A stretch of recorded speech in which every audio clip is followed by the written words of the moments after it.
In this video, we're breaking down 2 hours of disturbing Rick and Morty facts you can fall asleep to. Let's get started. First up, we've got the night Rick and Morty buried their own bodies and switched universes forever. Rick Potion. Number 9 aired on the 27th of January 2014 as the 6th episode of Rick and Morty's first season. The episode was written by Justin Roiland and directed by Steven Sandoval. When it first aired, 1.7 million viewers watched what would become one of the most important episodes in the entire series. The title references a song called Love Potion Number 9 by a music group called The Clovers that came out in 1959. What starts as a simple teenage crush story becomes something much darker by the time the episode ends. The episode begins at Harry Herpson High School, where Morty stands at his locker. Over the intercom, Principal Vagina announces the annual flu season dance happening that night. He makes it clear that students with the flu should stay home because the dance is about awareness, not celebration. He even says you don't bring dead babies to Passover to emphasize his point. Morty watches Jessica, a girl he has feelings for, talking with her friends Grace Smith and Holly Hooks at a nearby locker. He tries to approach her but gets interrupted by Brad, a jock who tells Morty to stay in his league. Brad says Morty should look at how attractive Jessica is and points out that he himself doesn't go to bigger schools in wealthier areas to hit on their prettiest girls. Brad then walks away with Jessica while telling Morty that he throws balls far, and if Morty wants good words, he should date a languager. Morty goes home feeling dejected. In the kitchen, his father Jerry tries to comfort him while making a sandwich. Jerry tells Morty not to worry because he's a good kid and there isn't a high value on that right now, but he'll start attracting girls after Brad gets out of shape. Morty says he doesn't want girls in general, he wants Jessica specifically. Jerry remembers feeling that way about Beth and says she was his Jessica. Rick enters the kitchen and interrupts by saying Jerry's thought was that he should get Beth pregnant so she would have to marry him. Jerry gets angry and calls this inappropriate in front of Morty. Rick sarcastically apologizes and tells Jerry to continue his story about having relations with Rick's daughter in high school. Rick tells Morty he shouldn't take romantic advice from Jerry because his marriage is hanging by a thread. Jerry insists his marriage is fine. Rick says Jerry's house is whatever Jerry says it is, but even a blind person could see that Beth is looking for the exit door. Morty asks Rick not to talk about his parents that way. Rick then shares his philosophy with Morty. He says what people call love is just a chemical reaction that makes animals want to breed. It hits hard at first, then slowly fades away, leaving people stuck in failing marriages. Rick says he did it, and Morty's parents are going to do it too. He tells Morty to break the cycle, rise above it, and focus on science instead. After this conversation, Morty says he's going to get dressed for the dance, and Jerry says he'll check on Beth. The scene shows the tension in Jerry and Beth's marriage, with Beth seeming distant while working on her computer and Jerry asking if she still loves him. Beth compares loving Jerry to building houses for homeless people, saying nobody wants to say no to doing it, but some people put in the work. She tells Jerry to stop asking, and maybe she'll love him more. She gets called to the horse hospital for an emergency with 7 horses that collided at a racetrack. Morty goes to the garage, where Rick is working on something called an ionic defibrillator. Morty asks Rick about what he said earlier about love being just chemicals. He wonders if Rick could make some chemical thing happen in Jessica's mind so she would fall in love with him, like a love potion. Rick says this is a poor use of his time and beneath him. Morty gets angry and refuses to hand Rick a screwdriver, saying he's always helping Rick, but Rick never helps him. Rick sighs and says Morty is growing into a real thorn in his backside. Rick grabs test tubes containing yellow liquid and explains this is oxytocin extracted from a vole. He explains that a vole is a rodent that mates for life, and this chemical is what gets released in mammal brains to make them fall in love. Rick pours the oxytocin into a machine along with one of Morty's hairs. The machine creates an orange liquid in a flask. Rick hands this to Morty and says whoever gets this stuff smeared on them will fall in love with Morty, and only Morty forever. Morty is excited and asks if there are any dangers or side effects. Rick asks what he is, a hack, and tells Morty to go nuts because it's foolproof. As Morty leaves, Rick remembers something and says it won't work if she has the flu, but he shrugs this off. At the flu season dance, Morty walks through the gymnasium where students are eating and dancing. A band performs a flu awareness rap in the background. Morty sees Jessica and takes out the potion. He pours it on his hand and approaches her, pretending to trip and wiping the potion on her arm. Jessica immediately becomes infected by the serum and falls deeply in love with Morty. She says he looks really nice and pulls him close, telling him she loves him so much it burns. Brad walks by and gets upset, asking if Morty is bothering Jessica. Jessica yells at Brad to leave Morty alone because she's in love with him and he's more man than Brad will ever be. Then, Jessica sneezes. The sneeze releases infected particles that go into Brad's mouth. The camera shows green spheres of bacteria spreading through Brad's bloodstream and nervous system. Brad suddenly apologizes to Morty and hugs him, saying there's something special about him. Brad even squeezes Morty's backside. Morty pushes Brad away and tells him to take it easy. Both Jessica and Brad start fighting over Morty, each grabbing one of his arms. Principal Vagina and Mr. Goldenfold pull Brad away. Jessica holds onto Morty and tells him to never leave her. Brad gets dragged outside the gym and he sneezes into a punch bowl, then again into a ventilation shaft. The infection begins spreading rapidly throughout the school. Soon everyone at the dance is in love with Morty, creating chaos. Rick arrives and finds Morty surrounded by people professing their love for him. Rick grabs Morty and they run, with Rick explaining he made a mistake. He didn't realize Jessica had the flu when he gave Morty the serum, and that information would have been valuable to know. The serum is piggybacking on the flu virus and has gone airborne. Rick says not to worry because he made an antidote based on praying mantis DNA. He explains that praying mantises are the exact opposite of voles because they mate once and then the female decapitates her partner. There's no love involved at all. Rick says he mixed this mantis DNA with a more contagious flu virus and it should fix everything very shortly. Rick also mentions the serums don't work on anyone genetically related to Morty, so his family won't be affected. Rick and Morty go up to a roof where Rick releases the antidote. However, Rick's solution doesn't work as planned.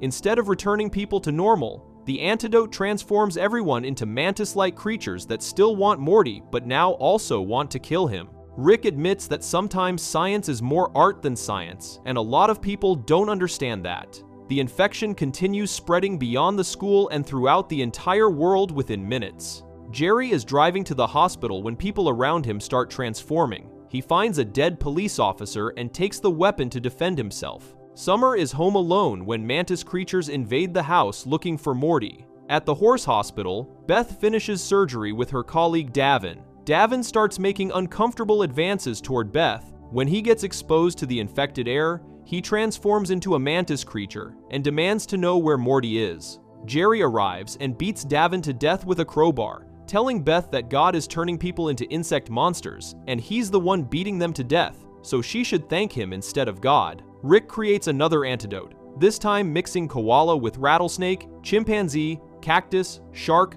golden retriever, and a bit of dinosaur DNA. He says this should add up to normal humanity. Morty questions how this makes sense, but Rick asks if Morty is the scientist or the kid who wanted to get intimate with a girl. Rick releases this new serum from the roof. Initially, it seems to work as the mantis creatures turn back into humans, but then things get worse. The humans start melting and transforming into horrible fleshy masses with multiple body parts twisted together. Rick names these creatures Cronenbergs after David Cronenberg, a famous Canadian film director born on the 15th of March 1943, who became known as a principal originator of the body horror genre. Cronenberg directed films like Shivers from 1975, Scanners from 1981, Videodrome from 1983, and The Fly from 1986, all of which featured visceral bodily transformation and explored the intersection of the physical body with psychological elements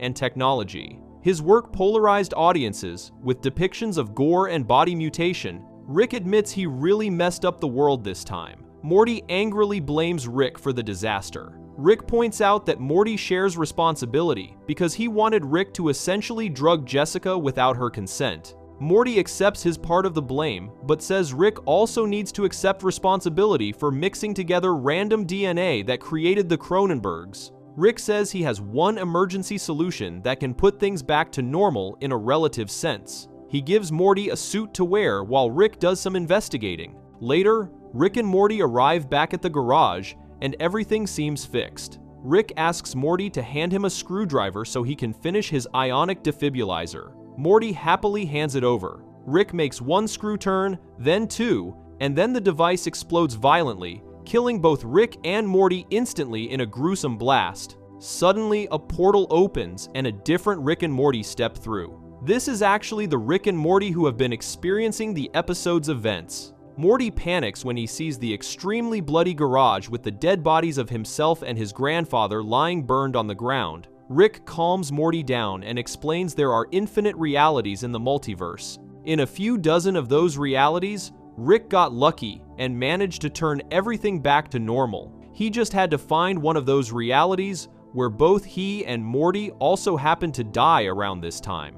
They can slip into the places of their dead selves in this reality, and everything will be fine. They're not skipping a beat. Rick tells Morty to help him with the bodies, suggesting Rick grab himself and Morty grab himself as a fair way to divide the task. Morty asks what happens to the reality they left behind. Rick says not to think about it, comparing it to asking what about the reality where Hitler cured cancer. Rick points out they can't do this universe hopping every week anyway, because they only get 3 or 4 more times at most before it causes problems. Rick also mentions that if he hadn't messed up as much as he did, they would be the dead versions lying on the floor, so Morty should be grateful. The episode shows Rick and Morty burying their dead counterparts in the backyard while the song Look On Down from the Bridge by Mazzy Star plays. Morty is visibly traumatized by what just happened and by having to bury his own corpse. The episode ends with a scene showing what happened to the original reality they abandoned.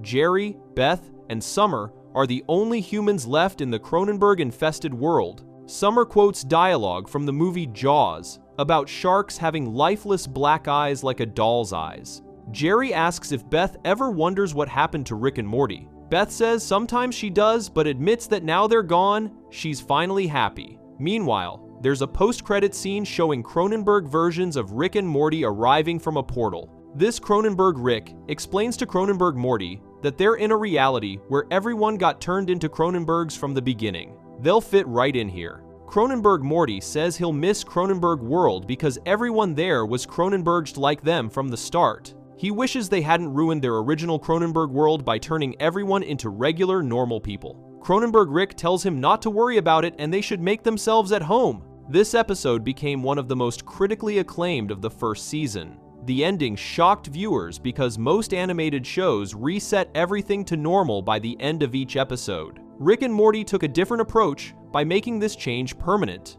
The Rick and Morty viewers follow for the rest of the series are not the same Rick and Morty from the first 5 episodes. Those original characters are still in the Cronenberg dimension. This decision showed the series was willing to take genuine risks and follow through on the consequences of the characters' actions. The episode received praise for its story, and especially for its dark ending that didn't pull back from the horror of the situation. The show's commitment to keeping this change permanent becomes important in later seasons. In Season 6, Episode 1, called Solarix, the show revisits this concept when Morty gets sent back to the Cronenberg world and has to face the consequences of abandoning his original family. The episode explores what happened to the original Jerry, Beth, and Summer after Rick and Morty left them behind in that ruined reality. This shows the series remembered its own continuity and treated the universe switching as a meaningful event rather than a forgotten plot point. Justin Roiland, who wrote this episode and voiced both Rick and Morty, called this his favorite episode from the first half of Season 1. He liked how well it was paced and loved how incredibly wild it became by the end. The episode demonstrated the show's willingness to blend comedy with genuine horror and emotional weight.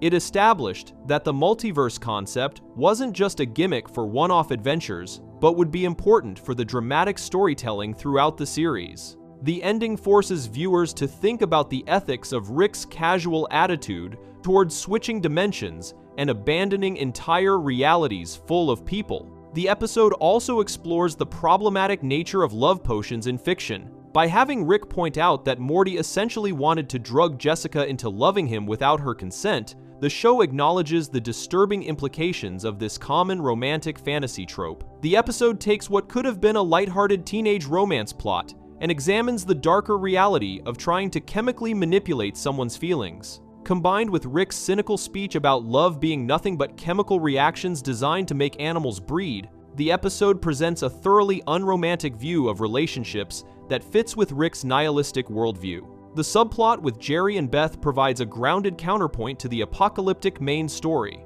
Their struggling marriage and Beth's emotional distance from Jerry illustrates the kind of fated love Rick warned Morty about earlier. When everything goes wrong and they have to fight through monsters together, they briefly reconnect through shared danger and survival. The fact that Beth admits to being happier without Rick and Morty at the end suggests she values peace over family in some ways. Jerry's journey from insecure husband to action hero wielding a crowbar and calling himself Mr. Crowbar adds dark comedy to the horror elements. Rick Potion. Number 9 permanently changed what Rick and Morty could be as a show. It proved the series would commit to its most extreme concepts instead of resetting everything back to a comfortable status quo. The image of Rick and Morty silently burying their own bodies while sad music plays became one of the most iconic and haunting moments in the entire series. 6 episodes in, the show had already done something most series would never attempt, and it set the tone for the ambitious storytelling that would follow in future seasons.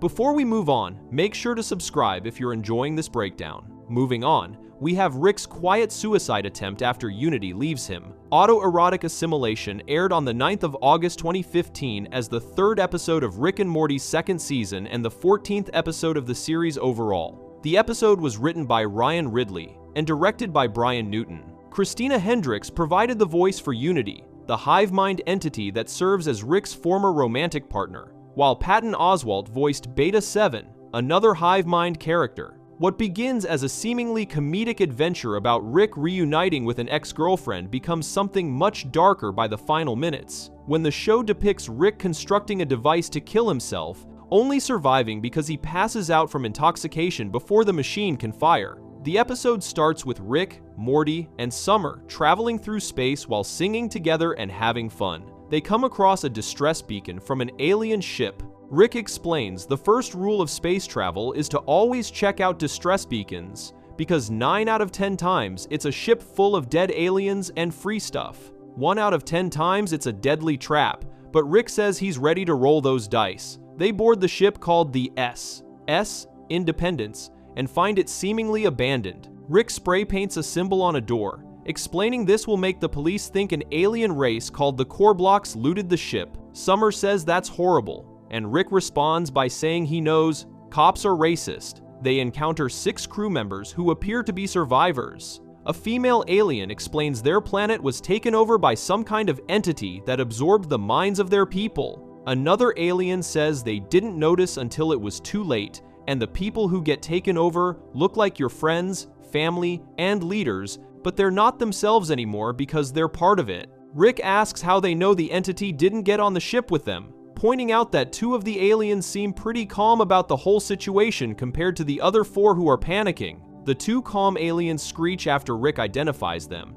and they quickly assimilate the other 4 crew members. All 6 aliens then speak together, saying hello to Rick and noting it's been a long time. Rick recognizes the entity as Unity, someone he used to date. Unity is a hive mind that takes over the bodies and minds of entire populations, controlling them all as a single consciousness. Unity explains that after breaking up with Rick, it spent time wandering through space before finding this planet where it was better able to focus on its passion for unification. Summer calls this stealing people's bodies, but Rick tells her she's being rude. Rick tells Morty and Summer to run off and play with Unity while he and Unity catch up.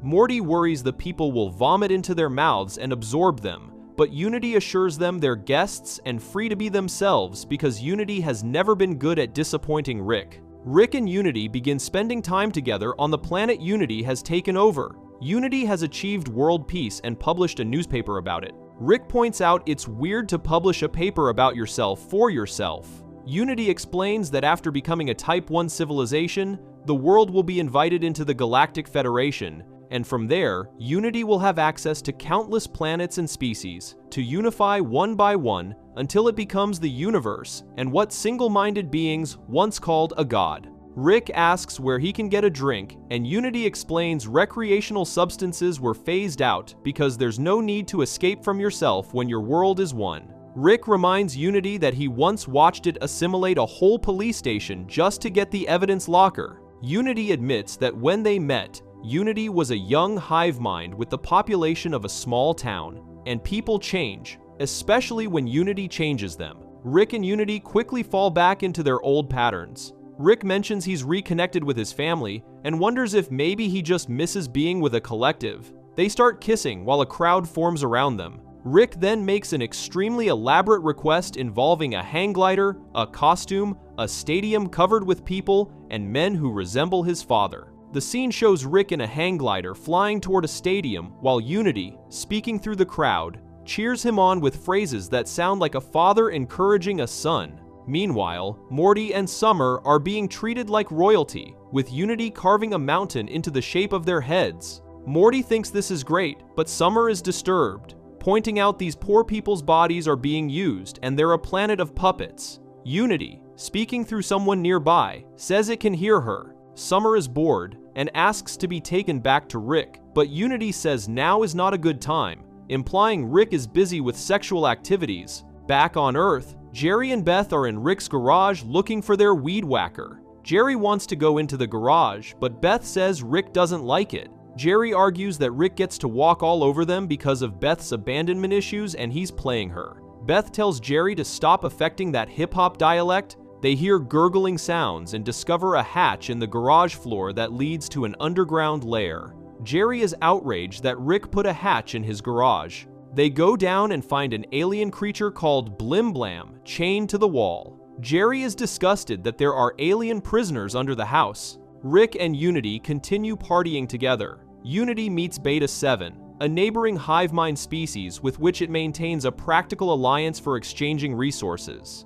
Beta 7 seems uncomfortable with Rick's presence. Rick makes a joke and puts his hand on Beta 7's shoulder, causing all the Beta 7 entities to scream and point at him. Rick notices Unity has powdered neutronium and other substances and suggests they can make something with it. Unity initially hesitates but agrees, saying they can purify the resin and make fractal dust. They laugh together about getting intoxicated, and Rick suggests that Beta 7 hopes their alliance can be more than practical. Summer tries to wake people up from Unity's control, standing on a soapbox with a megaphone telling people they're under the spell of an evil monster. Unity, speaking through a man with glasses, keeps saying it can hear her. Summer slaps the man and tells him to wake up and have some individuality. Unity reveals that before taking over, the man was a registered sex offender. When Summer says at least he was himself, Unity points out another woman was a drug addict on the verge of suicide and is now a marine biologist. Morty tries to explain that Summer is just saying life would be life without Unity's control. Unity explains it transformed life into a paradise where prostitutes are now scientists and homeless people are now philosophers.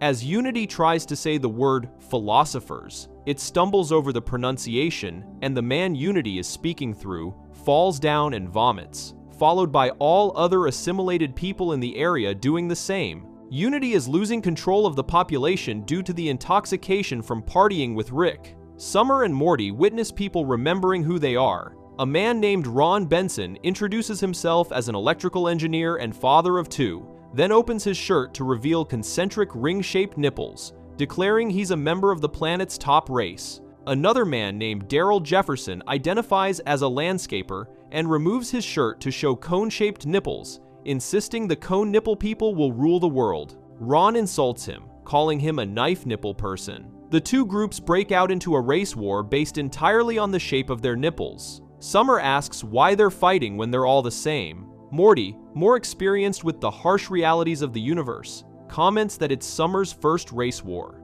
Summer protests that she merely empowered them to follow their dreams. Morty sarcastically thanks her for clarifying so he can have an accurate headstone. The rioters turn on Morty and Summer, noting these two have no race because they have regular nipples. They get cornered against a wall before Unity, having regained some control, arrives with SWAT team members and a helicopter to rescue them. Unity apologizes for losing control, explaining it's having fun with Rick and shouldn't be piloting a helicopter or running 200,000 pediatric hospitals and 12 million deep fryers, but the planet can't take its business elsewhere. Morty suggests maybe Unity should get coffee or splash water on its face. Unity refuses, saying if it wanted to be sober, it wouldn't have gotten drunk. In Rick's underground lair, Beth and Jerry continue arguing about Rick. Jerry can't wait to hear Rick explain this, and insists Rick is gone from their lives. Beth pleads with Jerry to stop, saying they weren't supposed to be down there.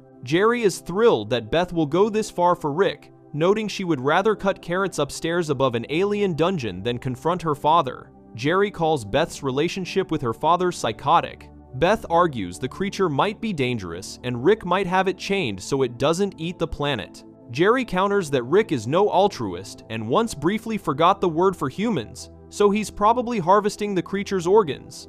Beth insists Rick is probably racing to cure its space aids. Jerry says Rick is going to eat it, while Beth says he's protecting it. They both yell at Blim Blam to shut up when it makes noises. Summer and Morty return to Unity's planet and find Rick's current location is a penis-shaped house that's now on fire. Unity, speaking through an administrator body, says the cleaning lady part of Unity is coming on Friday. Unity mentions having a meeting at the Galactic Federation in an hour, but will push it to next week. Summer demands Rick come out. Unity says he's unavailable and having sex, but Summer and Morty insist. Summer threatens to tell their parents about the creature locked under the garage. Rick stumbles out wearing an ammunition belt, a Mexican hat, pants, a fake mustache, and holding a beer bottle. Rick asks what their problem is. Summer says they need to go home now. Rick opens a portal and tells them to leave. Morty suggests they should all go. Rick tells them to tend their garden because he's doing a thing here. Summer tells Rick she thinks Unity is great, but Rick is a horrible influence on it. Morty agrees, saying this isn't healthy and Rick is up to no good here. Summer compares Rick and Unity to leggings and mid-calf boots, saying they think they're great together but are just bringing out the worst in each other. Rick asks what Unity thinks, and Unity speaks through various bodies, saying it's just taking a break and needs to relax. Rick turns up the news, which Unity also controls, showing Unity downplaying the chaos. Rick says Morty and Summer are outnumbered. Summer asks Rick to come with them as a favor because he loves them. Rick calls this dumb and says bye. When Morty tries to continue, Rick calls Summer a hyper-emotional needy human and says it runs in the family. He can tolerate it but can't give a crap about it. He tells them to take a hike. Blim Blam breaks free from his chains while Beth and Jerry are arguing. He moves past them, grabs something from a cabinet, and uses it as a translator. Blim Blam introduces himself as Blim Blam the Core Block and admits that first, he is a murderer who eats babies and came to Earth to eat babies.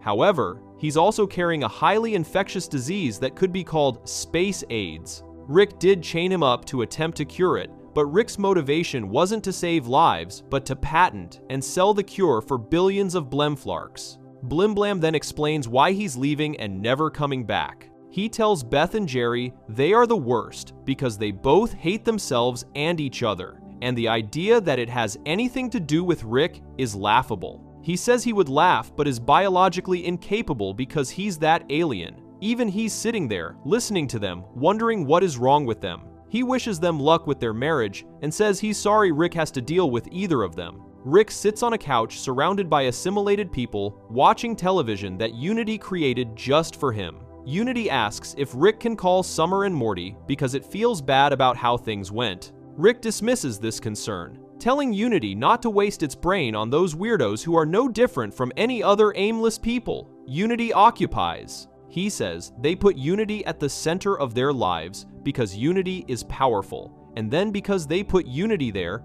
they want Unity to be less powerful. Rick says that will never happen, and Unity agrees. Rick says he'll be right back and goes to the bathroom. He washes his hands and face, talking to himself about having the best weekend ever and wondering how long they can keep going. When Rick returns to the main room, Unity is completely gone. Every body Unity was controlling has been released. The entire town is filled with notes left for Rick. Rick picks up notes and reads them as he wanders through the abandoned streets. The notes are from Unity, who explains in a voiceover using different voices for each part. Unity writes that it's doing this in notes because it's not strong enough to do it in person. Unity realizes it's attracted to Rick for the same reason it can't be with him. Rick can't change, and Unity has no problem with that, but it clearly means Unity has a problem with itself. Unity knows there's no perfect version of itself, and it will just unify species after species and never really be complete, but Unity knows how it goes with them. Unity loses who it is and becomes part of Rick, because in a strange way, Rick is better at what Unity does without even trying. Unity signs the note as belonging to Rick and nobody else, with a postscript noting Unity doesn't know where some coal miners were before they got assimilated, so Rick might want to get checked. Rick returns home. Beth tells him that she and Jerry found his subterranean lair and alien prisoner while looking for their weed whacker. The alien got away. Beth knows she sounds like her mother, but she can't sacrifice the family's safety just because she's afraid Rick will leave again. She says no more alien prisoners and no more subterranean excavation without consulting them. Rick simply says, okay. Beth is surprised and asks if okay means he's going to quietly teleport somewhere and never come back. Rick says no, it's her house. Summer asks what happened with Unity. Rick pretends not to remember at first, then dismisses Unity as an entity that thrives on enslavement and questions who needs it.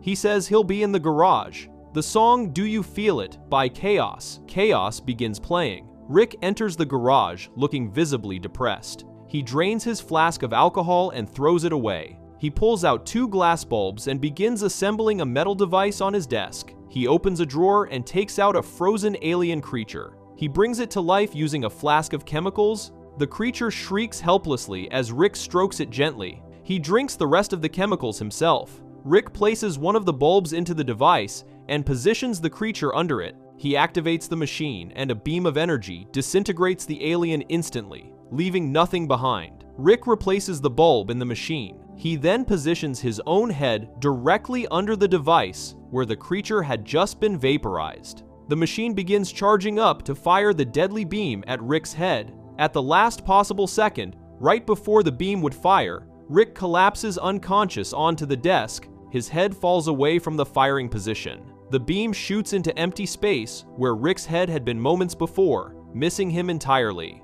The camera pulls back through the open garage door, showing Rick slumped over his desk, passed out. The view continues, pulling back as time passes from night into morning. Jerry appears the next day, happily weeding the garden and driveway without noticing Rick still slumped unconscious at his desk inside the garage. The episode ends with this image of Rick having survived his suicide attempt purely by accident, saved only by losing consciousness from intoxication at the exact right moment. This ending shocked viewers because the show presented Rick's suicide attempt with no jokes, no commentary, and no intervention from other characters. The scene plays out in complete silence, except for the song, showing Rick methodically assembling the death ray, testing it on the creature first to ensure it works, then positioning himself to die the same way. The detail of him stroking and seemingly comforting the creature before killing it adds another layer of darkness, suggesting Rick understands the creature's pain and fear. The fact that he survives only because he drank too much and passed out,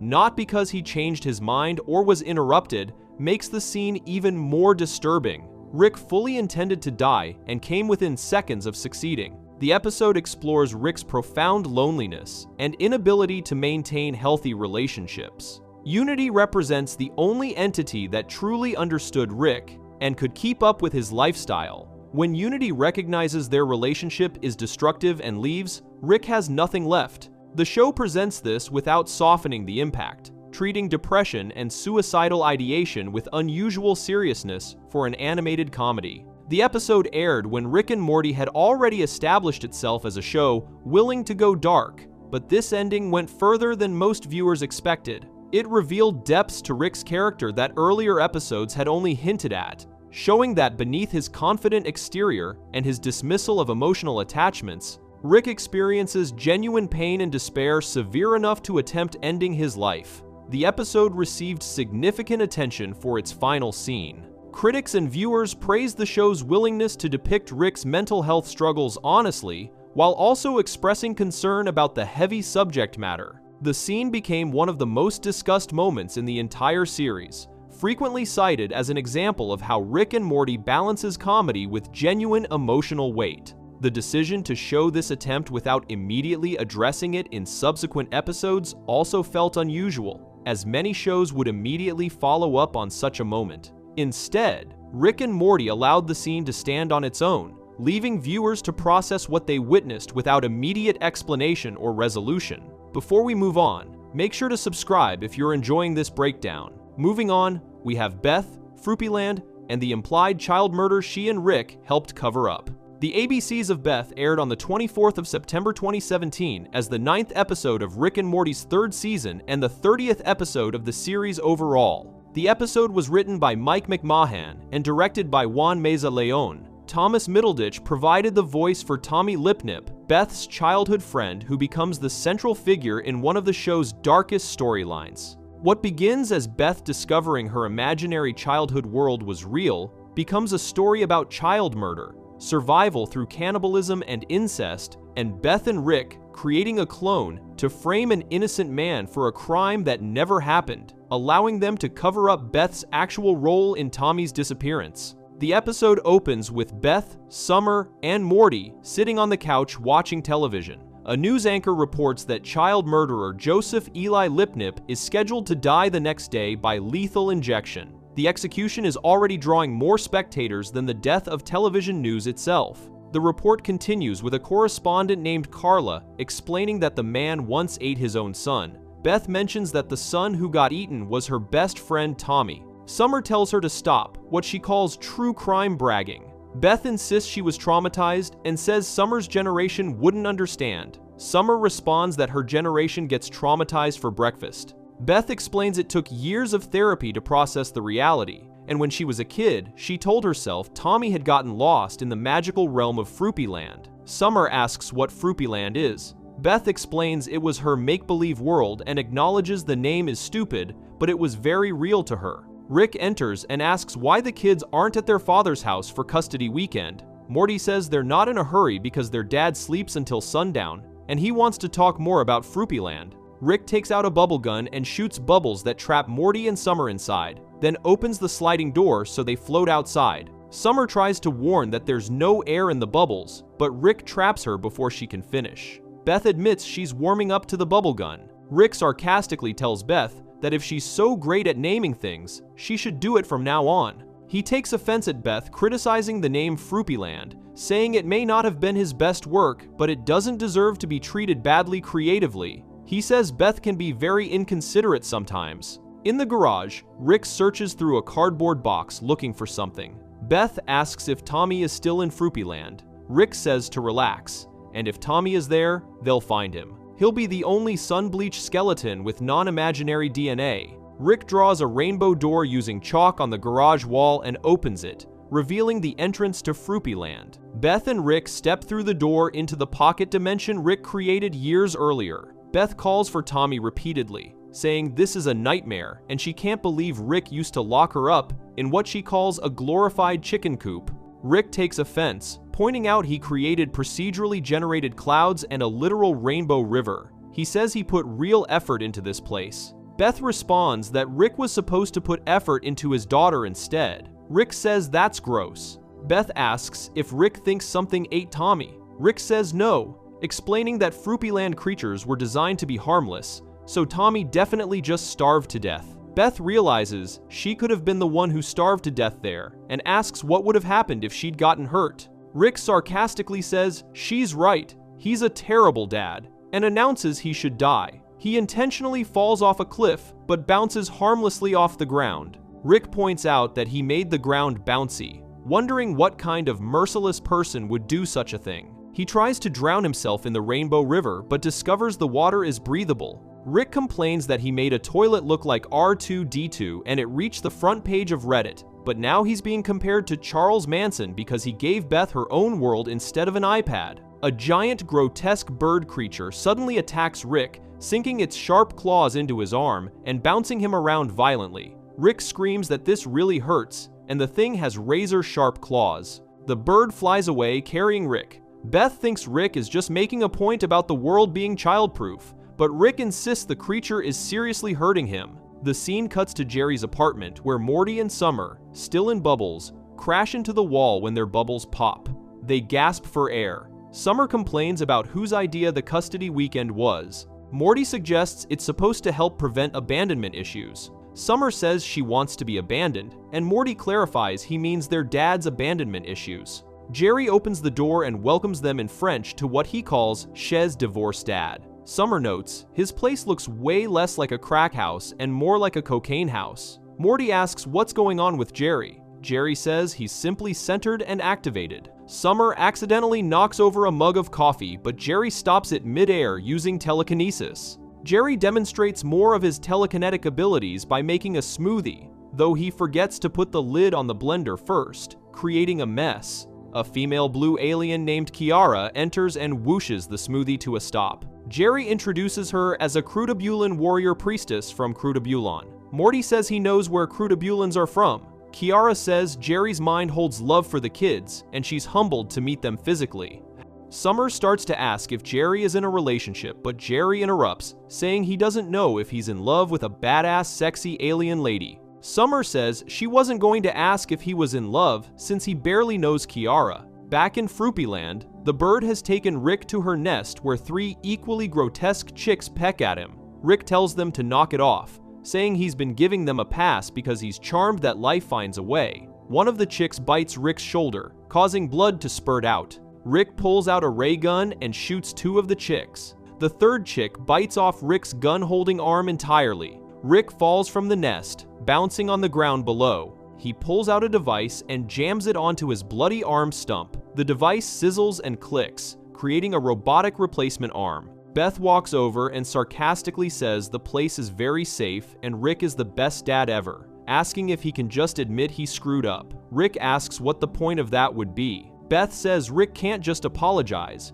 Rick responds that he's sorry. Beth thinks she deserves an apology. The bird screeches and flies toward them. Rick's robotic arm activates and zaps the bird, causing it to explode. The arm then analyzes DNA from the bird's remains. Rick says they have a problem because there are Fruby Land, procedural carbons, all mixed up with real human DNA. Beth asks if Rick is saying Tommy survived by having sex with Fruby creatures, creating hybrid offspring, and then eating their proteins, sustaining himself with an endless cycle of cannibalistic incest. Rick says it's just a working theory, but if that's the case, he expects Tommy would be worshipped as a kind of god by a medieval-level society of his least delicious children. An army of Fruby creatures immediately points spears at Rick and Beth. A Fruby soldier tells them they're now prisoners of their exalted ruler, giver, and taker of life, and other titles. Rick interrupts, saying they're way ahead of the reveal. Beth says to just take them to King Tommy.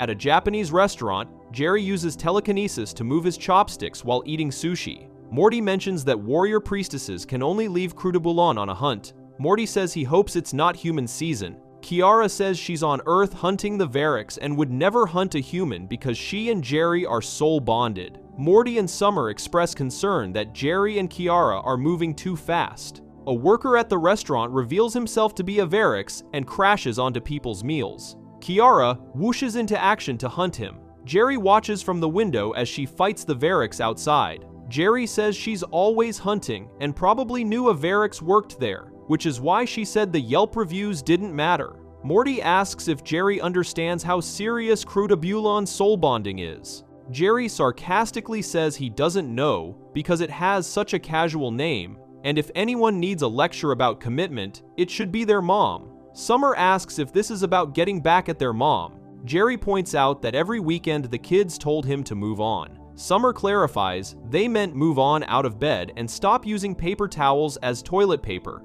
not move into a sloppy rebound relationship. Back in Fruby Land, Rick and Beth are brought before Tommy, who is now an adult ruling over his hybrid offspring. The episode confirms Rick and Beth's theory about how Tommy survived. Tommy committed intercourse with the Fruby Land creatures to produce children, which he then consumed to sustain himself. The less appetizing offspring worship him as their god and king. Tommy also commits incest with his children as well as cannibalism. When Beth and Rick meet Tommy, he's exactly what they expected to find. Tommy accuses Beth of deliberately trapping him in Fruby Land. He says she pushed him into a honey swamp because she was jealous that he had a loving father and a Nintendo console. Beth denies this at first. Tommy points out that a play his offspring perform shows exactly what happened. Rick admits he believes the play over Beth's denials because Beth isn't really his daughter in the sense that she's one of infinite Beths with infinite fathers in infinite universes. Rick reveals the real reason he created Fruby Land. He didn't make it as a loving gift or just for entertainment. Rick made Fruby Land because Beth was what he describes as a scary kid who displayed violent and potentially sociopathic tendencies. Beth frequently asked Rick to create dangerous and disturbing devices to use on neighborhood children. Rick shows examples of these weapons, including a sentient pink switchblade that talks and wants to stab people, and rainbow-colored duct tape. Rick explains it was easier to send Beth to Fruby Land than to clean up her messes when she murdered children or small animals. Beth argues she only acted out like that because she wanted Rick's attention. Rick says that's not an excuse. Beth realizes she's similar to her father in her inability to take responsibility. Beth decides to prove she's different by rescuing Tommy and bringing him back to save his father from execution. She returns to Fruby Land and tries to convince Tommy to come home. She tells him people think his dad ate him. Tommy responds by saying, "So what? People should eat people," and tells Beth to leave him alone. Beth explains they need to get Tommy out of Fruby Land and do the right thing. Rick refuses to help, saying an adventure needs conflict, stakes, a way for him to benefit, and clearly Morty. But Beth insists they have to save Tommy. Rick tells Beth to cut the high road routine because they both saw Tommy's play, showing that Beth pushed him into the honey swamp. Tommy's very happy life is in Beth's hands now. Rick says Beth should go save Tommy from it. Beth protests, but Rick says he believes the play over his own daughter because she's not his own daughter. She's one of infinite Beths. Beth confronts Tommy again and tries to get him to return. Tommy refuses unless Beth apologizes and admits what she did. Beth can't bring herself to apologize. Tommy says it should be easy since Beth coming home will save his father's life, whereas nothing changes by stroking Tommy's ego. Beth says she's sorry Tommy thinks he deserves an apology, using the exact same phrasing Rick used earlier. Tommy points out the ridiculousness of this non-apology. Beth suddenly realizes out loud that she's just like her father. Tommy tells his offspring to kill Beth. Beth goes into what the episode describes as a defense-induced killing frenzy. She uses the weapons Rick showed her earlier, including the sentient switchblade. Beth kills Tommy and his offspring in a violent rampage. She returns from Fruby Land with one of Tommy's severed fingers. Rick and Beth work together to create an adult clone of Tommy using the DNA from the finger. They give the clone all of Tommy's memories and personality traits, but with modifications to the story of where he's been. The clone has false memories that hide Beth's actual crime of abandoning Tommy in Fruby Land. Rick and Beth dress the clone in a shirt that says, "My father didn't eat me," and deliver him to his home. Tommy's mother recognizes him as her son. They arrive at the execution facility just in time to stop Joseph Lipnip from being lethally injected. Joseph's life is saved by the appearance of his supposedly dead and eaten son. Nobody questions the clone's story about where he's been. An innocent man who was about to be executed for murdering and cannibalizing his child is freed, but only because Rick and Beth created false evidence using a clone with implanted memories. The episode treats this as a relatively straightforward solution to the problem Beth created. Beth and Rick successfully framed Tommy's father for a crime that never actually happened, while hiding the real crime of Beth deliberately trapping Tommy in a pocket dimension where he had to resort to bestiality, incest, and cannibalism to survive for years. The clone allows them to cover up Beth's childhood murder attempt and the subsequent death of adult Tommy at Beth's hands. The episode presents this as Beth and Rick bonding over solving a problem together, with Rick acknowledging that Beth wanted his attention and helping her fix the mess she made. At the end of the episode, Rick makes Beth an offer. He can create a perfect clone of her, while the real Beth goes traveling through space and having adventures. Or she can stay with her family while the clone lives her life for her. The episode deliberately does not reveal which choice Beth makes. The Beth who appears at home afterward ordering pizza for her kids seems more cheerful and present than usual, but viewers are left uncertain whether this is the real Beth finally at peace with her choice to stay or a clone programmed to be a perfect mother. This ambiguity becomes important in later seasons when a space-traveling version of Beth appears, still leaving the question unresolved about which Beth is which. The episode became notable for pushing the show's darkness to new extremes. While Rick and Morty had dealt with disturbing content before, the ABCs of Beth explicitly depicts child abandonment leading to survival through sexual violence against creatures, incestuous reproduction, and cannibalism of offspring, including infants. The show has Tommy's hybrid children perform a play describing these acts, with the characters voiced by actual children,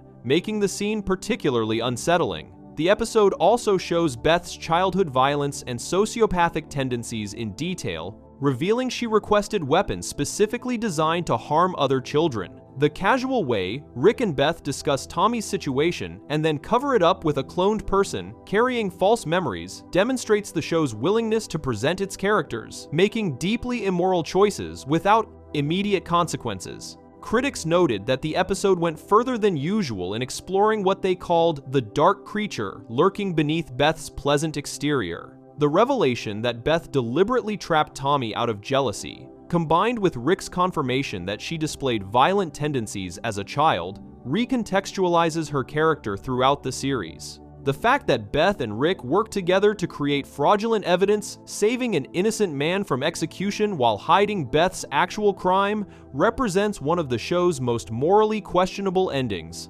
Unlike episodes where characters face consequences for their actions, the ABCs of Beth shows Beth and Rick successfully covering up multiple crimes with no indication anyone will discover the truth. Before we move on, make sure to subscribe if you're enjoying this breakdown. Moving on, we have Rick's real origin story, the fake confession, and the family murder that broke him. Rick Murai Jack aired on the 5th of September 2021 as the 10th and final episode of Rick and Morty's 5th season and the 51st episode of the series overall. The episode was written by Jeff Loveness and Scott Martyr and directed by Jacob Hare. This episode served as the second part of a 1-hour season finale, with Forgetting Sarek Mortshall airing immediately before it. What makes this episode particularly significant is that it finally confirms the truth about Rick's origin story, revealing that the dramatic backstory shown in Season 3's The Rickshank Rickdemption was not the complete fabrication Rick claimed it was, but rather a mostly accurate depiction of the traumatic event that transformed him into the bitter, nihilistic scientist we know. The episode begins with Rick living in an anime-inspired world, where he fights alongside two crows against anthropomorphic owls. He has fully embraced this new life as Crow Rick, complete with crow-themed weapons and abilities. Morty appears and tries to reconnect with Rick, but Rick rebuffs him awkwardly. The scene then jumps forward in time to show Morty has aged to 40 years old. Morty reveals he used an aging serum to try to emotionally manipulate Rick into coming home by making it seem like he had wasted his entire life with the crows. Jerry supposedly died of stage 4 cancer, and Summer married a junkie. Rick eventually discovers this was a manipulation, and they return home, where Beth asks Rick to turn Morty back to 14 years old. Rick and Morty travel to the Citadel to fix Morty's age problem. The Citadel now looks brighter and more pleasant than before, with more greenery and a friendlier atmosphere. A mascot named Andy greets them, explaining the Citadel is home to Rick's and Morty's. Morty tells Rick there's now a Morty president running the place. At a facility called Rebuild-A-Morty, an employee Morty explains they can reverse Morty's aging by breaking his age in 2 places, removing the middle section and grafting the ends back together. The process also breaks every bone in Morty's body. Morty gets sliced into 3 pieces, the middle is removed, and he emerges as his 14-year-old self again, though his skin appears bright pink. Outside the facility, chaos erupts when police shoot a deformed Morty who was warning about the end of days. They also shoot an older version of Morty that emerged from the de-aging process. Secret Service Ricks arrive and tell Rick that President Morty requests he join him for dinner. Rick is suspicious, but Morty wants to meet the Morty president. At dinner, President Morty seems friendly at first. He asks Rick how to bring down something called the Central Finite Curve. Rick immediately prepares to leave, but President Morty activates a brain-scanning device that had been scanning Rick's memories all along. President Morty reveals he's actually Evil Morty, last seen in Season 1's Close Rick Counters of the Rick Kind. He explains he already scanned most of Rick's brain when Evil Rick captured him back in Season 1. Evil Morty needed Rick's memories to find a way to escape the Central Finite Curve. He shows Morty disturbing footage of how the Citadel operates, including that Ricks manipulate Beth's and Jerry's across dimensions to ensure Mortys are born, and that they clone and brainwash Mortys to replace dead ones. This revelation horrifies Morty, who demands Rick tell him it isn't true. Rick can only say it isn't the whole truth. Morty refuses to trust Rick anymore and demands complete honesty. Rick gives Morty his downloaded brain data and tells him to look at his stupid crybaby backstory if he wants answers. Morty inserts the brain scanner into his neck and experiences Rick's full origin story. The flashback begins exactly as shown in the Rick Shank Rickdemption from Season 3. A different Rick appears in Rick C-137's garage and offers him the technology for interdimensional travel. Rick is shown working on teleportation technology but struggling to get it working. The other Rick shows him a portal gun and encourages Rick to join him in exploring the multiverse. Rick refuses this offer, saying he's happy with his family life with his wife Diane and young daughter Beth. The other Rick becomes angry at this refusal. He drops a futuristic bomb into Rick's garage and leaves through a portal. The bomb explodes, completely destroying Rick's house and killing both Diane and Beth instantly. This is the exact same scene viewers saw in the Rick Shank Rickdemption, where Rick claimed it was totally fabricated. The episode now confirms this murder actually happened. Rick is shown being rescued by an ambulance. He survives, but his family is dead. The flashback continues beyond what was shown in Season 3, revealing what happened next. After losing his family, Rick becomes disheveled and depressed, living alone in the ruins of his dimension. He's motivated to finally complete his portal gun technology so he can hunt down the Rick who killed his wife and daughter. He spends time traveling between dimensions, building his iconic space cruiser, studying the creatures and environments of different universes, and working as an arms dealer, selling weapons to aliens in exchange for technology and information. He narrowly escapes being betrayed by buyers on multiple occasions. During this period, Rick spends time with Bird Person, his friend from the resistance movement against the Galactic Federation. Rick begins systematically hunting and killing Ricks across the multiverse, trying to find the one responsible for murdering Diane and Beth. The montage shows Rick slaughtering countless alternate versions of himself, checking each one's identity, but never finding his target. This rampage continues for what appears to be years or even decades. Rick becomes increasingly bitter, lonely, depressed, and alcoholic during this vengeful crusade. He kills so many Ricks that the other Ricks across the multiverse band together and form the Council of Ricks specifically to stop him. They send teams after Rick C-137, but he continues evading them and killing more Ricks. Eventually, the surviving Ricks call a truce with Rick C-137. They surrender to him and ask for his help. Rick agrees to stop his killing spree and actually helps the other Ricks build the Citadel of Ricks. This reveals that Rick C-137 was instrumental in creating the very institution he later destroyed. After helping establish the Citadel, Rick leaves and travels to a specific dimension. This dimension belongs to the Rick who killed his family, though that Rick had abandoned his Beth and never returned. Rick crashes his ship into the garage of the now adult Beth in that dimension. The flashback ends with Rick and a tearful adult Beth reuniting, and Rick beginning to go on adventures with that dimension's Morty. This is the Morty we've been watching throughout the entire series. Morty wakes from the memory download and says, "Dead wife?" Rick responds, "Yes, now everyone can shut up about it." This casual dismissal contrasts sharply with the tragic content of what Morty just witnessed. Morty says seeing Rick's past makes him feel better, to which evil Morty responds that, of course, Mortys feel better seeing Rick as an underdog.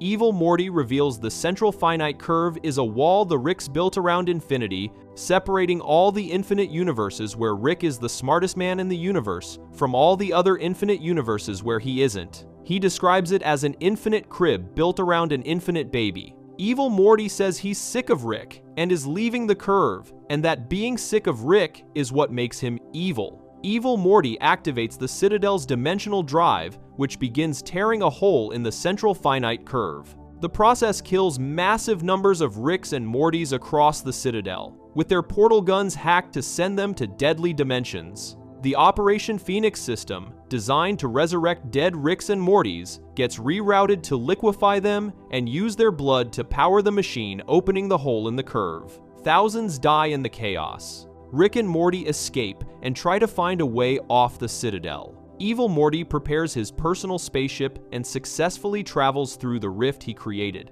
escaping to the part of the multiverse where Rick isn't always the smartest person. Rick and Morty manage to separate part of the Citadel called Mortyburg from the main structure and use it to escape before everything explodes. They watch the Citadel's destruction from a safe distance. Evil Morty floats in the space between universes and creates a golden portal using a golden portal gun, stepping through to freedom beyond the central finite curve. The episode ends with a post-credits scene featuring Mr. Poopy Butthole reflecting on his own life struggles and how people hide their true selves from those who love them. He suggests viewers should try being brave enough to love others back because we don't have as much time as we think. The reveal about Rick's backstory fundamentally changes the show's mythology.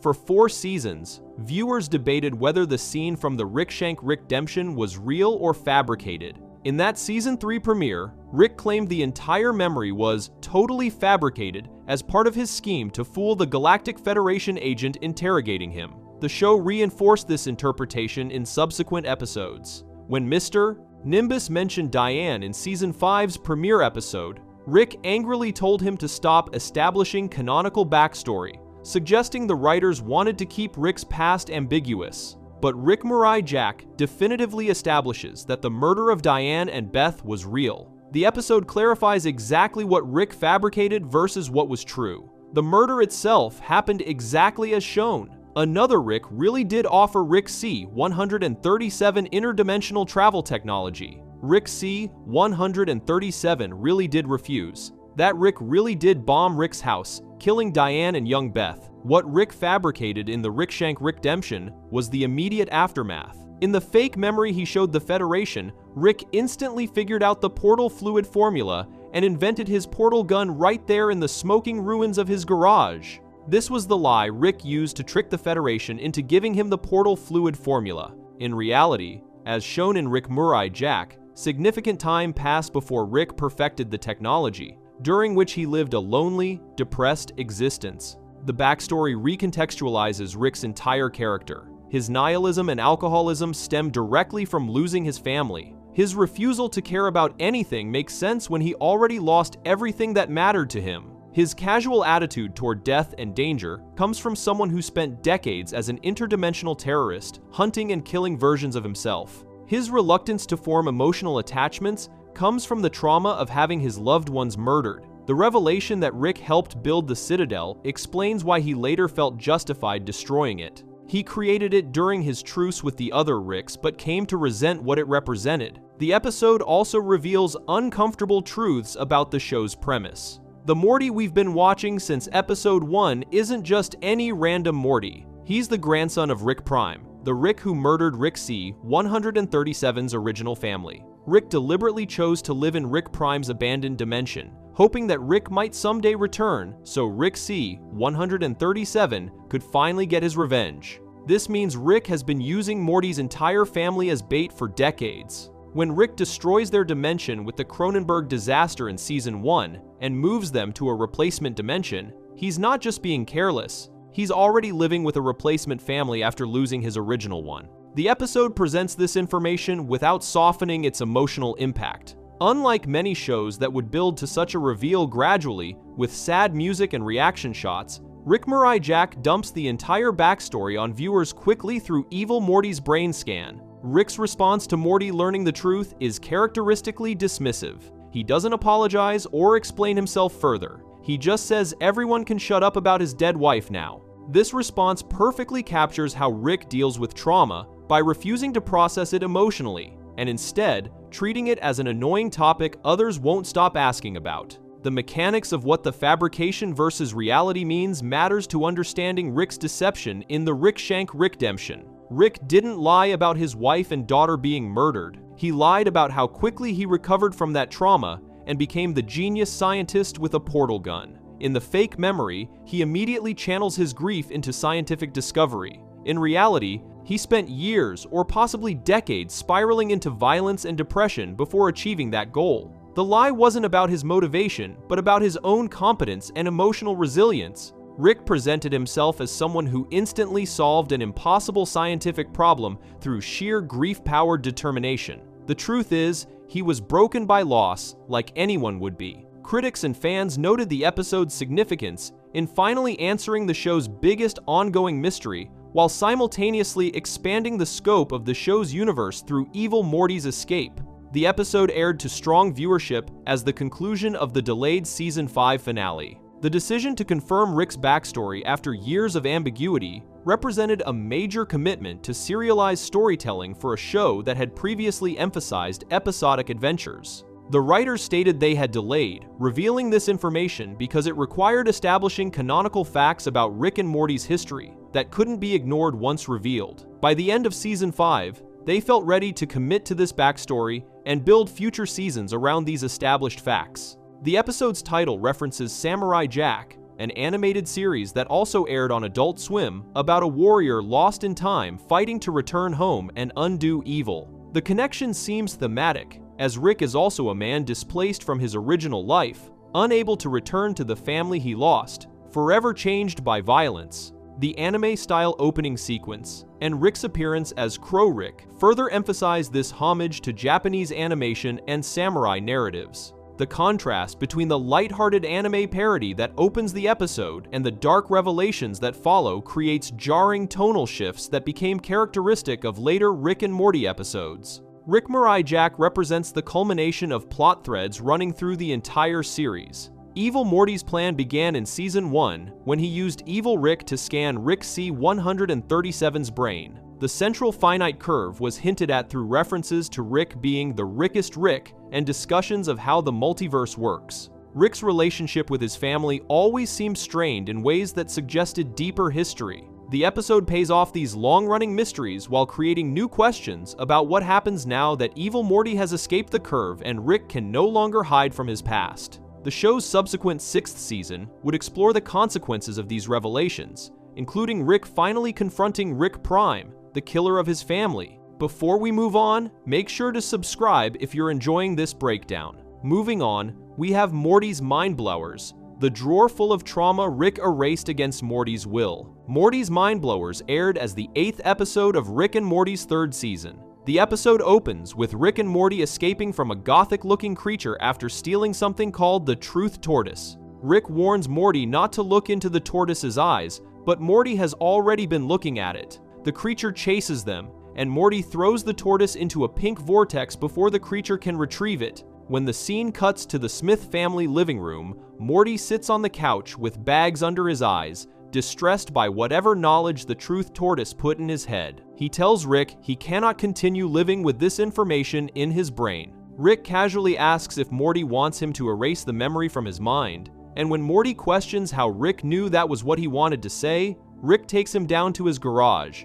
Rick opens a secret hatch in his garage floor and leads Morty into a large underground archive room. The room is circular and filled with thousands of colored vials arranged on shelves that cover the walls. Red vials, blue vials, and purple vials fill the space. A large chair sits in the center with a helmet device beside it. Morty stares in shock at the massive collection. Rick explains that this archive contains all the experiences Morty has begged him to remove from his life, to prevent Morty from going insane. Rick calls the collection Morty's Mind Blowers and announces they will be watching these memories instead of interdimensional cable. He even breaks the fourth wall to tell the camera this directly. This moment establishes that Rick has been systematically erasing Morty's memories for an unknown length of time, storing them like files on a computer hard drive. Morty asks how long he has been requesting memory removal. Rick tells him since the first time his mind was blown, then picks up a blue vial and comments that there is no dust on it because this is not the first time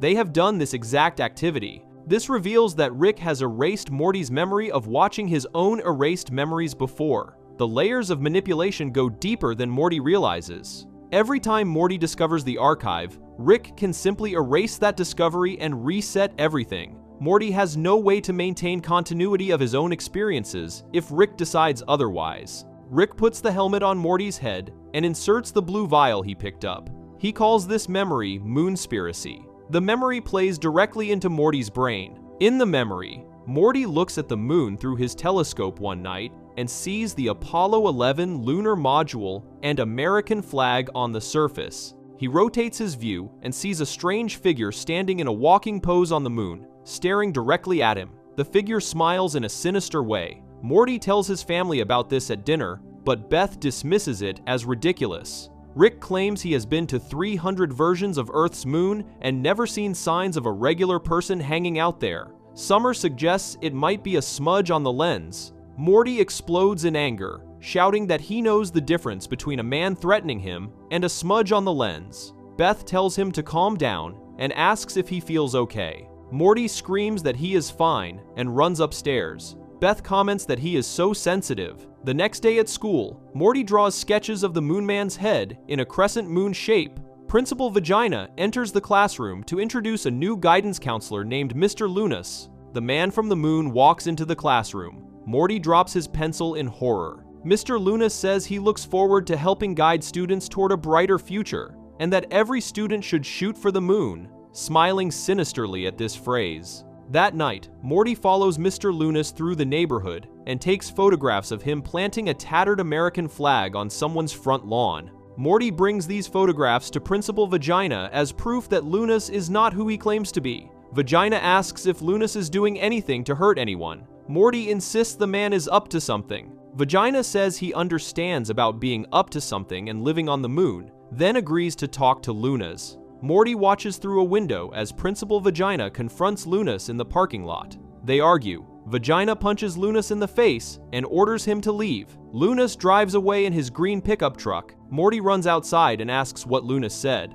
Vagina explains that Lunas denied the moon accusations, but that is what pedophiles do. Morty asks what he means by pedophile. Vagina thought the moon thing might have been code for something else. Morty insists the man literally lives on the moon. Vagina responds that moon or not, that man likes them young based on his reaction. Later, Morty rides his bicycle past a scene where police officers investigate a front lawn and a first response ambulance drives away. The memory then cuts to a cemetery where 3 Marines stand before an unburied coffin at a funeral. A Marine speaks about Gordon Lunas, saying he was a good Marine and they do not know what drove him to take his own life, but they want to remember the good things, like how from certain angles some people would say he looked like a smudge. Morty stares in horror as the reality hits him. That night, Morty returns home and looks through his telescope at the moon. He sees the smudge on the lens through the full moon. He touches the smudge with his finger and realizes his terrible mistake. He says, "Oh my God, what have I done?" understanding that he made an innocent man kill himself. The memory ends. Back in the archive room, Rick comments that Morty made that guy kill himself, but only in a literal sense, showing no sympathy for the traumatic weight of this knowledge on Morty's conscience. Rick continues showing memories. He mentions one called Morty's Menagerie, where they got captured by an alien who collects living beings. Another memory involves a Floopy alien who asked Rick to kill him so he could achieve an eternal orgasmic afterlife promised by his religion. Rick and Morty went to lunch with this alien. While Rick went to the bathroom, Morty asked the alien about evidence for his afterlife belief. Morty explained that on Earth, people do not know what happens after death, so it must be nice to have proof. The alien asked what he meant about evidence. Morty said otherwise. How would anyone know if the afterlife is true? When Rick returned, the alien panicked and ran away, screaming that he should not have doubted his beliefs. The alien blamed Morty for making him doubt. Rick casually comments that now he knows the alien religion is real because the alien went to hell and it does not look good. Rick says he noticed Morty never finished his chimichanga, so he has room for it now. Morty caused an alien to lose his religious faith and suffer eternal damnation, and Rick treats this as an opportunity to finish leftover food. Morty reacts with horror, asking how many of these memories are just horrible mistakes he made. He suggests that maybe he would stop making so many mistakes if he let himself learn from them instead of having the memories erased. Rick tells him not to break his back, creating a lesson because this is a free-form anthology. Rick emphasizes that he is getting annoyed that Morty is not hearing this. Rick explains that Morty's mind has been blown countless times, and not always by Morty himself. Rick cannot even remember which vial he picked up next. He looks at labels that say Booger AIDS and AIDS Booger, commenting that he needs to start using real file names. In the meantime, Morty can enjoy a grab bag of mind blowers Rick calls Poop AIDS _copy. The next memory shows an alien warlord holding both Summer and Morty captive with bags over their heads. The alien tells Beth that he is not unreasonable and knows children are everything to mammals. He will spare one of their lives, but Beth must choose. Without hesitation, Beth chooses Summer. This memory reveals that when forced to pick between her children in a life or death situation, Beth selected Summer over Morty. Rick erased this memory,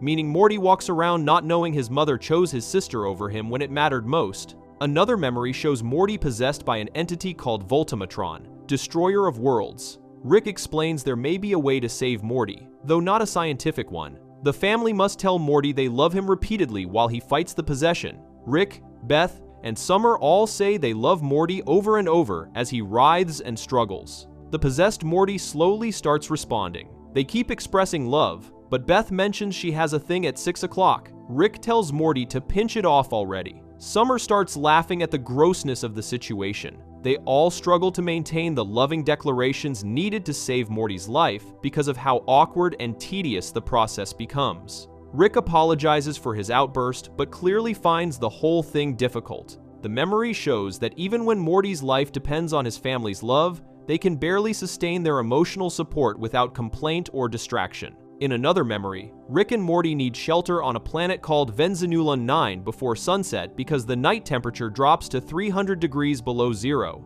Morty suggests using a cave he saw. Rick dismisses this as something from too many movies, saying a cave will not work. Instead, they must use Bebo, their alien friend who led them to water. Morty protests that Bebo is their friend. Rick says Bebo will not even feel it. Morty watches in horror as Rick kills Bebo, so they can climb inside the corpse for warmth. Rick tells Morty to get in Bebo. They brace for the temperature drop, then Rick asks if they are on Venzanulan 9 or Venzanulan 7. Morty asks why he would want this memory removed, wondering aloud if the red-colored vials are memories Rick wanted removed. Rick says that is clever thinking, but he does not use color to sort things because he is not a mouse in a European children's book. Morty notices pink vials grouped together near liquor. Before Rick can explain, armed enemies attack them inside the archive room. After fighting them off, Rick and Morty catch their breath. Rick comments that they lost Captain Sky, who gave his life for the uprising. Rick says it really makes you think, and that they should never take things for granted. Morty asks what Rick just said. Rick repeats that life is short and they should not take things for granted. Morty realizes Rick is saying granite instead of granted. He asks if Rick is serious. Rick asks what the problem is. Morty explains the phrase is take things for granted with a D at the end, not granite the rock. Rick has been saying it wrong this whole time. Morty laughs at this mistake, asking if Rick is a boulder or a rock person. Rick asks if this really blows Morty's mind. Morty admits it kind of does. Rick asks if Morty wants him to erase it. Morty realizes Rick can erase the memory of him correcting Rick. The memory ends with Rick erasing this moment so Rick can continue saying granite incorrectly without Morty ever knowing to correct him again. The memories reveal that Rick erases moments of his own failure or embarrassment from Morty's mind. Rick protects his ego and image by deleting evidence of his mistakes from the one person who spends the most time with him. This shows the memory manipulation serves Rick's interests, not just Morty's mental health. Morty becomes angry and attacks Rick, calling him an asshole. They fight over the memory helmet. During the struggle, they accidentally activate the device, which erases all of their memories completely. Both Rick and Morty wake up confused, not knowing where they are or who they are. Morty thinks he might be an adolescent boy based on his appearance. Rick deduces he is an elderly man. They appear to be in some kind of confined secret space. Morty suggests Rick could be the weirdo for all they know. Rick examines the memory storage vials and theorizes that since they cannot remember what went wrong, the technology probably involves memory, and the device on Morty's head is designed to store or erase memories. They start investigating to figure out who they are. Without their memories, Rick and Morty find another memory tube and watch it together. The memory shows them interrogating an alien who knows codes they need to unlock vaccines that will save Earth. The alien tried to kill someone named Jessica. Rick explains some lines he does not cross regarding torture methods. Morty says he crossed every line he had when this alien tried to kill Jessica. Rick points to two fleshy sacks under the alien's chin and tells Morty to grab them and twist. Morty tortures the alien by twisting these sacks while demanding the codes. The alien finally makes a deal. Rick explains the alien wants half the codes now and half after they finish. Morty asks, "Finish what?" confused. Rick reveals Morty was not torturing the alien but rather performing a sexual act. Morty assumed he was inflicting pain, but was actually pleasuring the alien. Rick lectures about how, if they can kill their enemies, but cannot sexually satisfy them for information, how are they better than the enemies? This memory was apparently so disturbing that even Rick agreed to erase it, showing the memory removal serves both their interests sometimes, but Rick maintains ultimate control over what gets deleted and what gets preserved. In another memory, Morty asks Rick to make a shelf level. Rick gets drunk and asks if Morty wants to experience true level. Rick uses advanced technology to show Morty what perfectly level actually feels like. Morty experiences something transcendent. When Beth calls them for school the next day, Morty emerges screaming that everything is crooked and reality is poison. He wants to go back to experiencing true level. He cannot live in normal reality anymore. Rick has to go into the memory and erase Morty's experience of true level so Morty can function in the world again. Rick's technology and knowledge can show Morty objective truths about reality that break his ability to cope with normal existence. Another memory shows Rick asking Morty to flip the leftmost light switch to create darkness. Rick hears 3 distinct clicks. He asks Morty about this. Morty admits he flipped the wrong switch first, creating light, then flipped the correct switch, creating darkness. Then during the darkness, shamefully unflipped the wrong switch he initially flipped. Rick gets angry at this minor mistake. He makes Morty grab a shovel and they go outside. Rick performs some kind of action that appears to involve burying something or someone as apparent punishment for flipping the wrong light switch 3 times. This memory shows Rick's controlling and abusive response to tiny errors. In one of the most significant memories, Rick makes it so Morty can communicate with animals. Morty can suddenly hear squirrels talking. The squirrels discuss their colony activities, moving food for the queen, and making babies. Then the squirrels start discussing destabilizing Argentina's economy, redirecting labor class outrage from upper to middle class, fostering a coup, and installing a compliant regime. They mention doing the same thing they did in Guatemala, but faster. They need a quorum to pick a new pope in case the Exxon-Monsanto situation in Africa falls through. One squirrel asks about using chemtrails. They plan to put a canopy on Uganda. One squirrel notices Morty watching them and realizes he hears what they are saying. The squirrels test Morty by offering him wishes and the ability to fly and get candy if he can hear them. Morty runs to Rick in panic. Rick asks what Morty did. Rick shoots at the squirrels with a weapon. He tells Morty to pack his belongings immediately because that will only keep the squirrels down temporarily. Rick says they have to move to a new reality because Morty messed with squirrels. Rick mentioned earlier that they could only change realities a couple of times, and this represents one of those precious few opportunities wasted. Morty learned that squirrels secretly control human civilization and government policy worldwide. This truth is apparently so dangerous that Rick and Morty must abandon their entire reality and find a new one where the squirrels do not know Morty has this information. Throughout the episode, Rick and Morty repeatedly end up wiping their memories entirely and facing scenarios where they must figure out who they are. At one point, after learning everything they can from the memories, Morty declares he will remember everything about the archive. Rick and Morty both activate the memory device on themselves in what appears to be a mutual suicide pact using memory erasure. Summer enters the garage, asking if they are doing Morty's mind blowers. She sees the scenario and identifies it as a scenario 4, meaning this exact situation has happened before, and Summer knows the protocol for handling it. She shoots them both with tranquilizer darts and complains about not getting paid enough for this job. The episode ends with Rick and Morty waking up on the couch believing they fell asleep during interdimensional cable. Summer says they fell asleep, and both Rick and Morty viciously insult her, calling her a dumb bitch repeatedly for letting them miss interdimensional cable content. Summer appears hurt by this cruelty. Rick suggests they leave and go on a classic adventure instead. Summer mutters that no wonder they are constantly fighting and behind schedule, but she says it quietly so they do not hear. The final scene shows Jerry's mind blowers, a separate collection Rick keeps of Jerry's erased memories, revealing Rick has been manipulating multiple family members' memories without their knowledge or meaningful consent. The episode presents a horrifying picture of psychological control and manipulation. Rick has created a system where Morty cannot trust his own continuity of experience. Any trauma can be deleted. Any mistake can be erased. Any moment of Rick's failure can be removed from the record. Morty has no reliable sense of self because his identity is something Rick can edit whenever convenient. The vials represent moments of growth, learning, and consequence that Morty will never integrate into his personality. He will keep making the same mistakes because he cannot remember making them before. He lives in an eternal present, where his past is curated by someone else's judgment. The archive room represents the ultimate violation of autonomy, not through force, but through making autonomy impossible by destroying the continuous stream of consciousness that creates a coherent self. Before we move on, make sure to subscribe if you're enjoying this breakdown. Moving on, we have the co-creator who was fired, the criminal case, and the toxic workplace allegations. Justin Roiland was born on February 21, 1980 in Manteca, California.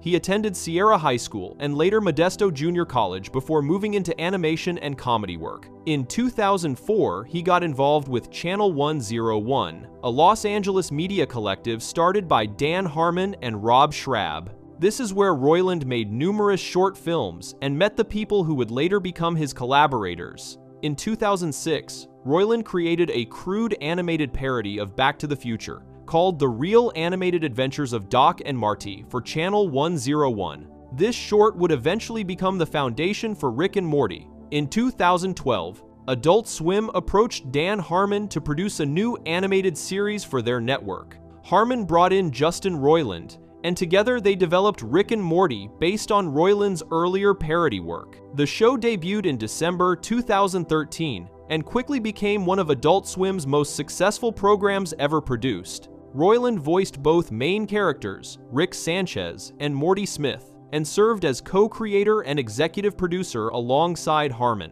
The show developed a massive fan base and became a cultural phenomenon, spawning merchandise, video games, and a billion-dollar franchise. By the end of Season 1, Rick and Morty had become Adult Swim's highest-rated series in the network's history. In 2018, Adult Swim ordered 70 additional episodes of Rick and Morty, signing both Roiland and Harmon to new long-term deals. The show was renewed through Season 10. Roiland also co-created another animated series for Hulu called Solar Opposites in 2020, voicing one of the main characters. He later became executive producer and voice actor on another Hulu series called Koala Man. In 2016, Roiland co-founded a video game development studio called Squanch Games. At the peak of his career, Roiland appeared to have built a sprawling animation empire across multiple networks and platforms. However, problems had been developing behind the scenes for years. According to multiple sources who spoke to The Hollywood Reporter in February 2023, Roiland and Harmon's creative partnership began to sour around Season 2 of Rick and Morty. Harmon brought in professional television writers to help with the show's production, many of whom had worked on Community, Harmon's previous series. Harmon thought this would allow both him and Roiland to have easier workloads as rich idea men who could contribute without doing all the heavy lifting. However, Roiland apparently saw this as Harmon trying to take over the show and bring in Harmon's own people. Sources described the writers dividing into opposing camps. One source told The Hollywood Reporter that Dan is all on the page and mathematical about story breaking, while the people Justin hired were more like, "Look, I drew a turd with eyes, let's do a story about that." During Season 3 of Rick and Morty in 2017, Roiland reportedly stopped showing up to the office regularly. When he did appear, he would typically avoid the writer's room. Multiple staffers told The Hollywood Reporter that they would often only know Roiland was at work because they could hear his dogs or his remote-control toy car in the office. One anonymous staffer said, "You would not have seen him in weeks, and then you would see the car come in, which was insane." The relationship between Roiland and Harmon completely broke down during this period. Adult Swim brought in a mediator to try to salvage their partnership. These efforts proved unsuccessful in repairing their creative friendship, though it did allow them to put their differences aside long enough to complete the 70-episode deal in 2018.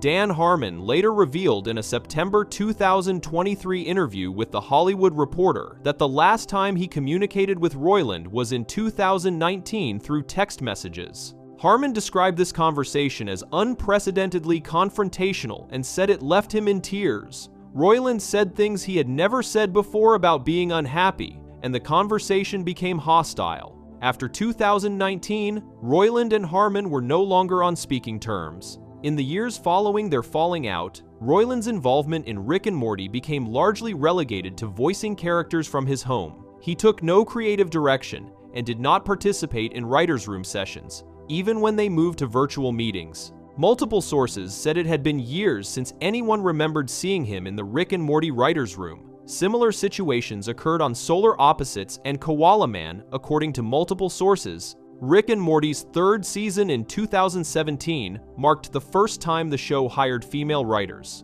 Multiple sources told The Hollywood Reporter that during this season, Roiland sent a female employee a really creepy late-night text asking her to come to his home for an implied threesome with his partner. One source said she did not want to run it up the flagpole, and then it was just this really messed up, awkward thing. According to multiple sources who spoke to The Hollywood Reporter, Roiland would openly discuss his sex life with his then-fiancée in the writer's room, including intimate details about threesomes. One source stated it was something we just ignored because it was disgusting. Roiland allegedly paraded a high-profile adult film actress named Riley Reid through the Rick and Morty writer's room on at least one occasion. He would also bring in famous fans of the show, like Kanye West, to the production offices. During the rare times he showed up to work, by the end of 2020, Roiland had at least one sexual harassment allegation made against him while working on Rick and Morty. Cartoon Network, which operates Adult Swim, conducted a formal investigation into Roiland's inappropriate workplace conduct in 2020. It remains uncertain what actions, if any, were taken as a result of this investigation. Cartoon Network declined to comment on the matter. Multiple sources told The Hollywood Reporter that Roiland strategically attached himself to prominent voice roles early on because he believed this would keep him safe from being fired one day. On Koala Man, Roiland was given a character to voice in the show's third episode, but according to two sources, the writers almost missed their deadline waiting for him to complete his work. The writers ended up killing off Roiland's character in the first episode he appeared in because his unreliability threatened production schedules. In January 2020, an incident occurred between Roiland and an unnamed woman he was dating at the time. The woman, who remained anonymous and was referred to as Jane Doe in court documents, later secured a protective order against Roiland. On May 11, 2020, the Orange County District Attorney's Office filed criminal charges against Roiland based on this incident.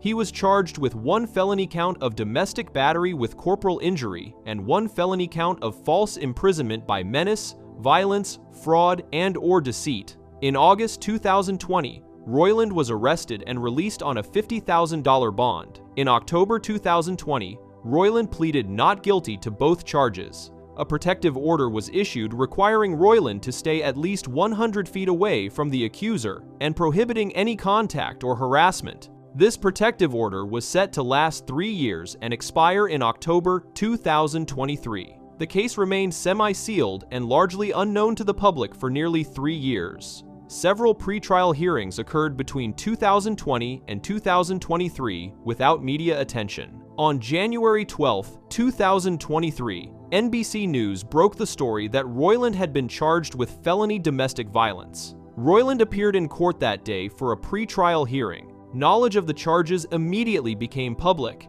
and spread rapidly across news outlets and social media. The revelation blindsided both Roiland's employers and his colleagues, according to The Hollywood Reporter. Roiland's attorney, T. Edward Wellborn, issued a statement saying it is hard to overstate how inaccurate the recent media coverage of this situation has been. Wellborn stated that not only is Justin innocent, but we also have every expectation that this matter is on course to be dismissed once the district attorney's office has completed its methodical review of the evidence. The attorney said they looked forward to clearing Justin's name and helping him move forward as swiftly as possible. Following the NBC News report, multiple people came forward on social media with allegations of inappropriate behavior by Roiland. Former Mad Magazine editor and musician Ali Gertz shared screenshots of direct messages allegedly from Roiland on Twitter. In these messages, Roiland allegedly asked her, "Can you write a song about 9 penises of different sized and ethnic origins hanging above your face, and then in the lyrics describe how they each splatter you with semen?" Roiland additionally allegedly sent pornographic images and propositioned her. Gertz told The Hollywood Reporter that she really thinks that he in a lot of ways took advantage of someone who could not have been a bigger fan. Goertz had been working on a Rick and Morty concept album at the time. Another woman uploaded alleged messages to Twitter showing Roiland writing, "You should just run away from home and go into sex slavery, you stupid bitch," followed by "just kidding." Multiple other women shared what they described as creepy or inappropriate messages allegedly sent by Roiland through social media and dating apps. One source from 2011 surfaced a podcast segment where Roiland said he would be attracted to a 14-year-old who looked older, adding, "I'm not a pedophile though." On January 24, 2023, Adult Swim announced it had ended its association with Justin Roiland. Marie Moore, Senior Vice President of Communications at Warner Bros. Discovery, which owns Adult Swim, confirmed that Roiland's voice roles on Rick and Morty would be recast. The show would continue production with Dan Harmon as sole showrunner. Even though Roiland would always be credited as co-creator, his involvement with the series was completely severed. Adult Swim was not even halfway through the massive 70-episode order commissioned in 2018. On January 25, 2023, Hulu and 20th Television Animation confirmed they had also removed Roiland from Solar Opposites and Koala Man. Both shows would continue production without his involvement. Roiland's voice roles on these shows would also be recast. Hulu had just premiered Koala Man on January 9th, only 16 days before cutting ties with Roiland. Solar Opposites had been renewed for a 5th season in October 2022.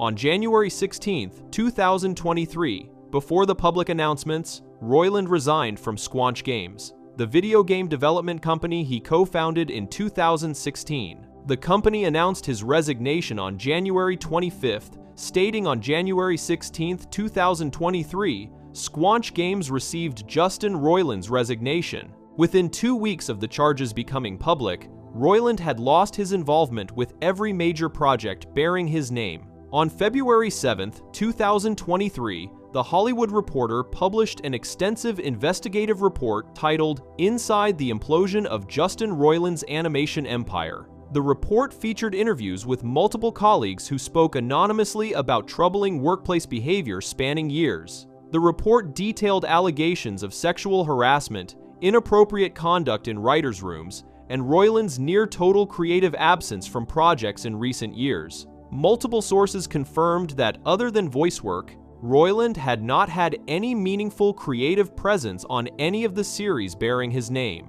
Many people working on Rick and Morty stated they had not heard from him in years, and when they had, it had been unpleasant. Some newer writers on Rick and Morty, Solar Opposites, and Koala Man had never met Roiland even through virtual meetings. On March 22, 2023, the Orange County District Attorney's Office dismissed all charges against Roiland. Kimberly Eds, spokeswoman for the District Attorney's Office, said in a statement, "We dismiss the charges today as a result of having insufficient evidence to prove the case beyond a reasonable doubt." Eds also stated that significant additional information came to light during their review. No trial date had ever been set. If Roiland had been convicted, he could have faced up to 7 years in prison. Roiland posted a statement on Twitter titled "Justice." He wrote, "I have always known that these claims were false, and I never had any doubt that this day would come." He stated he was thankful the case was dismissed, but remained deeply shaken by the horrible lies that were reported about him during the process.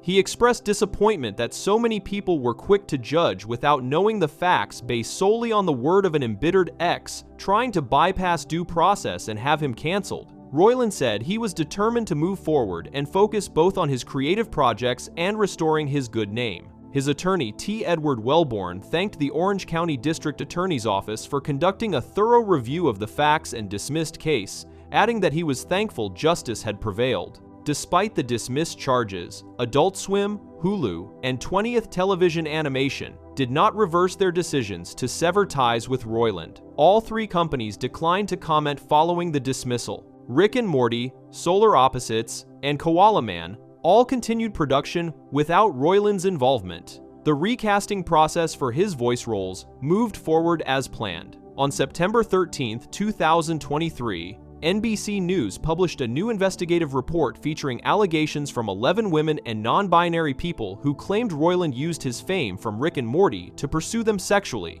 The sources shared thousands of messages with Roiland sent between 2013 and 2022 with NBC News, along with pictures, videos, social media posts, emails, plane tickets, and Uber receipts as documentation. 9 of the 11 people said Roiland allegedly turned their conversations sexual in nature. Of those 9, 3 said they were 16 years old when they began talking to Roiland, who was in his mid-30s at the time. Roiland would allegedly refer to these underage girls as jailbait and would often reopen communication when the girls reached legal age. The most serious allegation in the NBC News report came from a woman who was 20 years old when she matched with Roiland on the dating app Tinder in 2019. After an evening of drinks and shopping in Boston, they went back to Roiland's hotel room. She said Roiland asked her to perform oral sex on him, and she declined. However, she claimed Roiland continued asking and allegedly pushed her head toward his crotch.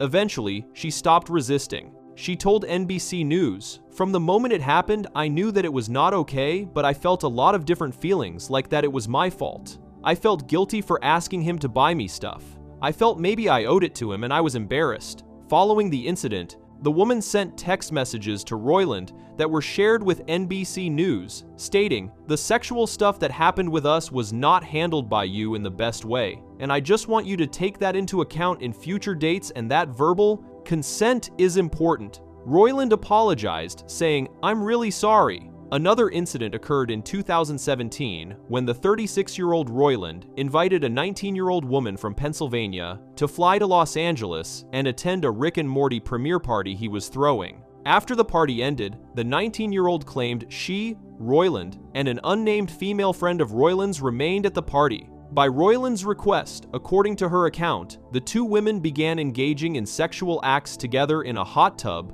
followed by Roiland allegedly having sex with the 19-year-old in front of the female friend, even though the 19-year-old said she was uncomfortable with group sex. Andrew Brettler, a lawyer representing Roiland, called the allegations false and defamatory when contacted by NBC News. Brettler noted that some of the allegations had been previously published online. Roiland did not make any public statements in response to the September 2023 allegations. On September 27, 2023, Dan Harmon publicly addressed the allegations against Roiland for the first time in an interview with The Hollywood Reporter. Harmon said, "The easiest thing for me to say about Justin has been nothing," explaining it was easy because Roiland isolated so well, and easy because I'm nobody's first choice as a judge of anything or anyone. Harmon initially wanted to change the subject to his own past misconduct, referencing a 2018 incident where community writer Megan Gans accused Harmon of sexual harassment after she rejected his romantic advances.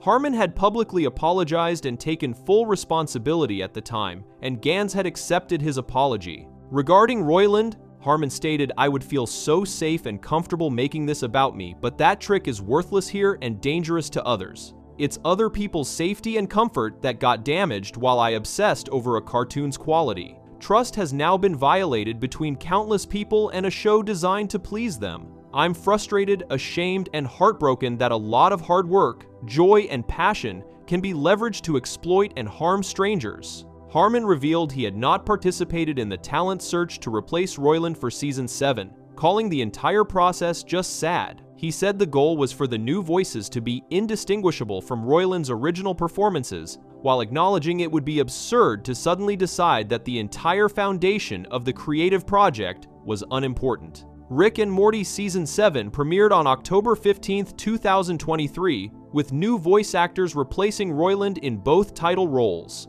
Adult Swim kept the identities of the new actors secret until the premiere, wanting the show to speak for itself, according to The Hollywood Reporter. When the trailer was released on September 25, 2023, fans noted the new voices sounded nearly identical to Roiland's original work. The season continued with Dan Harmon as sole showrunner. Solar Opposites and Koala Man also continued with recasted voice roles. As of November 2025, Roiland has remained largely silent on social media and has no new projects publicly announced. The criminal charges were dismissed, but the workplace allegations and additional accusations from multiple women have not been legally resolved. No lawsuits have been filed by either party related to the allegations. Roiland has not returned to work with any of the companies that severed ties with him in January 2023. Rick and Morty continues production through Season 10 under Harmon's leadership without Roiland's involvement. The show that made Roiland famous goes on without its co-creator, his voice replaced, his name remaining only in the creator credits that appear at the start of each episode. Before we move on, make sure to subscribe if you're enjoying this breakdown. Moving on, we have the Season 2 to Season 3 gap, the contract fights, and Dan Harmon's public burnout. Rick and Morty Season 2 ended on October 4th, 2015 with an episode called The Wedding Squanchers. The season finale ended on a massive cliffhanger, with Rick turning himself into the Galactic Federation to save his family. At the end of the episode, a character named Mr. Poopy Butthole appeared in a post-credit scene, sitting on a couch with his leg in a cast. He looked directly at the camera and told viewers to tune in to Rick and Morty Season 3 in like a year and a half or longer to see how they unravel this mess. This moment acknowledged what fans would soon experience as one of the longest gaps between seasons in the show's history. The prediction turned out to be accurate. Season 3 premiered without any warning on April 1st, 2017, as part of Adult Swim's annual April Fool's Day prank. The first episode, called The Rick Shank Rickdemption, aired and then looped repeatedly for the entire night on the channel. However, the rest of Season 3 would not begin airing until July 30th, 2017, nearly 4 months after the surprise premiere. This meant there was approximately an 18-month gap between the Season 2 finale in October 2015 and the full return of Season 3 in the summer of 2017. The season concluded on October 1st, 2017. During this 18-month gap, fans grew increasingly anxious and confused about when new episodes would arrive. Speculation ran wild on social media and Reddit about the reasons for the delay. Some fans theorized the show might be canceled. Others believed there must be major behind-the-scenes conflicts preventing production. The reality turned out to be far less dramatic, but involved a combination of creative perfectionism, production challenges, and complicated contract negotiations between the creators and Adult Swim. Adult Swim had renewed Rick and Morty for a third season on August 12, 2015, shortly after the successful Season 2 premiere. Both Dan Harmon and Justin Roiland expressed excitement about the renewal. Harmon stated, "It is an honor to see Rick and Morty join the exclusive club of shows with over 19 episodes." Roiland said he was blown away by the seemingly instant success of Rick and Morty. However, getting the third season written, animated, and ready for broadcast would prove to be far more difficult than anyone anticipated. Writing for Season 3 began on November 2, 2015, just about a month after Season 2 ended. The first episode was recorded on February 18, 2016. However, by July 2016, the production team was already behind schedule. The creative freedom that Adult Swim provided came with the responsibility for maintaining product quality. As the show's popularity exploded and the bar for quality rose higher, the work became increasingly difficult. The team constantly sought improvements, and this process often resulted in significant delays. At the 2016 San Diego Comic-Con in July, Dan Harmon addressed the delays publicly for the first time. When asked if the success of the series had increased pressure on the production team, Harmon admitted it has been harder this season. He explained a specific example of how the perfectionist approach was slowing things down. Harmon said he watched the thumbnail animatic of episode 304 and was ready to move forward with it, but Ryan Ridley, a staff writer on the show, said they were not satisfied with it even though they were already behind schedule. The animators had to bear the brunt of the schedule delays. They had to work weekends. Harmon emphasized that the animators were the ones who wanted to redo the work. There was a weird higher calling there, Harmon explained. Harmon told the assembled press at Comic-Con that the perfectionism was not endless, because you know when something finally clicks and you go, "This is a good episode of television." He added that the animators had to suffer the worst part of the schedule delays. Justin Roiland, who attended the panel with Harmon, added that while the internal bar is high, it is ultimately a good thing because it will result in really good episodes across the board. The production process was further complicated by the unique way Rick and Morty is made. The show uses a technique called retroscripting, where voice actors receive a rough outline of the story and improvise dialogue. Roiland voices both Rick and Morty and many other characters, and he improvises much of his dialogue from rough scripts. The animators then have to work around whatever he creates during recording sessions. This is why Rick constantly stutters over his words and says Morty's name repeatedly. The improvised and almost incoherent ramblings end up being far more difficult to animate than more tightly scripted adult cartoons. Writer Ryan Ridley revealed in an interview with the Detroit cast that the writing process for Season 3 was completed in November 2016, a full year after writing began. He noted that a season of Rick and Morty takes a very long time to write and animate. In February 2017, Harmon announced on his podcast Harmontown that the season was in the animation process after a long period of writing. Around the same time, Mark Van E., production supervisor at Bardell Entertainment, confirmed that everything was on track with animation. On January 24, 2017, Dan Harmon attended the Sundance Film Festival, where IndieWire caught him speaking about the current state of Season 3. Harmon confirmed that Rick and Morty Season 3 still did not have a release date. He said it was not that he knew the date and was not allowed to say it, but rather it was in Adult Swim's domain to announce. More importantly, Harmon personally shouldered the blame for the delay. He stated, "It is late because of us. It is late because of me." Harmon said if Justin were there, he would agree, and both of them would say, "Yeah, we messed up." Harmon admitted it was hard to put a finger on how they messed up. He said Rick and Morty keeps taking longer and longer to write, and I do not know why. Harmon also referenced fights between himself and Roiland during this interview, though he clarified these were not personal conflicts but rather creative disagreements about the best way to execute ideas. Some media outlets immediately jumped on the word fights and began reporting that major conflicts between the creators were causing the delays. This frustrated Harmon greatly. On June 24, 2017, while the animated portions of Season 3 were being completed, but before most episodes had aired, Harmon posted a lengthy Twitter thread to address rumors and explain what actually happened. Harmon began by saying he was addressing Rick and Morty devotees because he felt bad for any fan worrying about any show-threatening issue. He and Justin were very regretful about the season taking way too long. Harmon wanted to explain what happened because it was way less dramatic than anyone might imagine. Harmon wrote that the truth in this case is so very boring. The reason Season 3 took so long is because it took long to write, because it was Season 3 of a show that they were scared to make worse than Season 2 or Season 1. Harmon described this as a common yet odd phenomenon, calling it tail-chasing, perfectionism, and overthinking. He explained that post-internet television audiences are used to finding out there is an intriguing, confusing, or intense reason for delays. Given Harmon's reputation from his tumultuous time working on Community, people naturally assumed there must be dramatic behind-the-scenes chaos. However, Harmon emphasized that articles were coming out about him and Justin fighting, and this was hilariously not true even in the slightest. He pointed out that if he and Justin had ever fought, not only would they not be able to keep it secret, they would be all too eager to share it with everyone. Harmon also noted that fighting is not what would make the show slow down. Fighting probably would have been a good idea and might have sped them up. Harmon ended his Twitter thread by saying they took too long writing and have total regrets.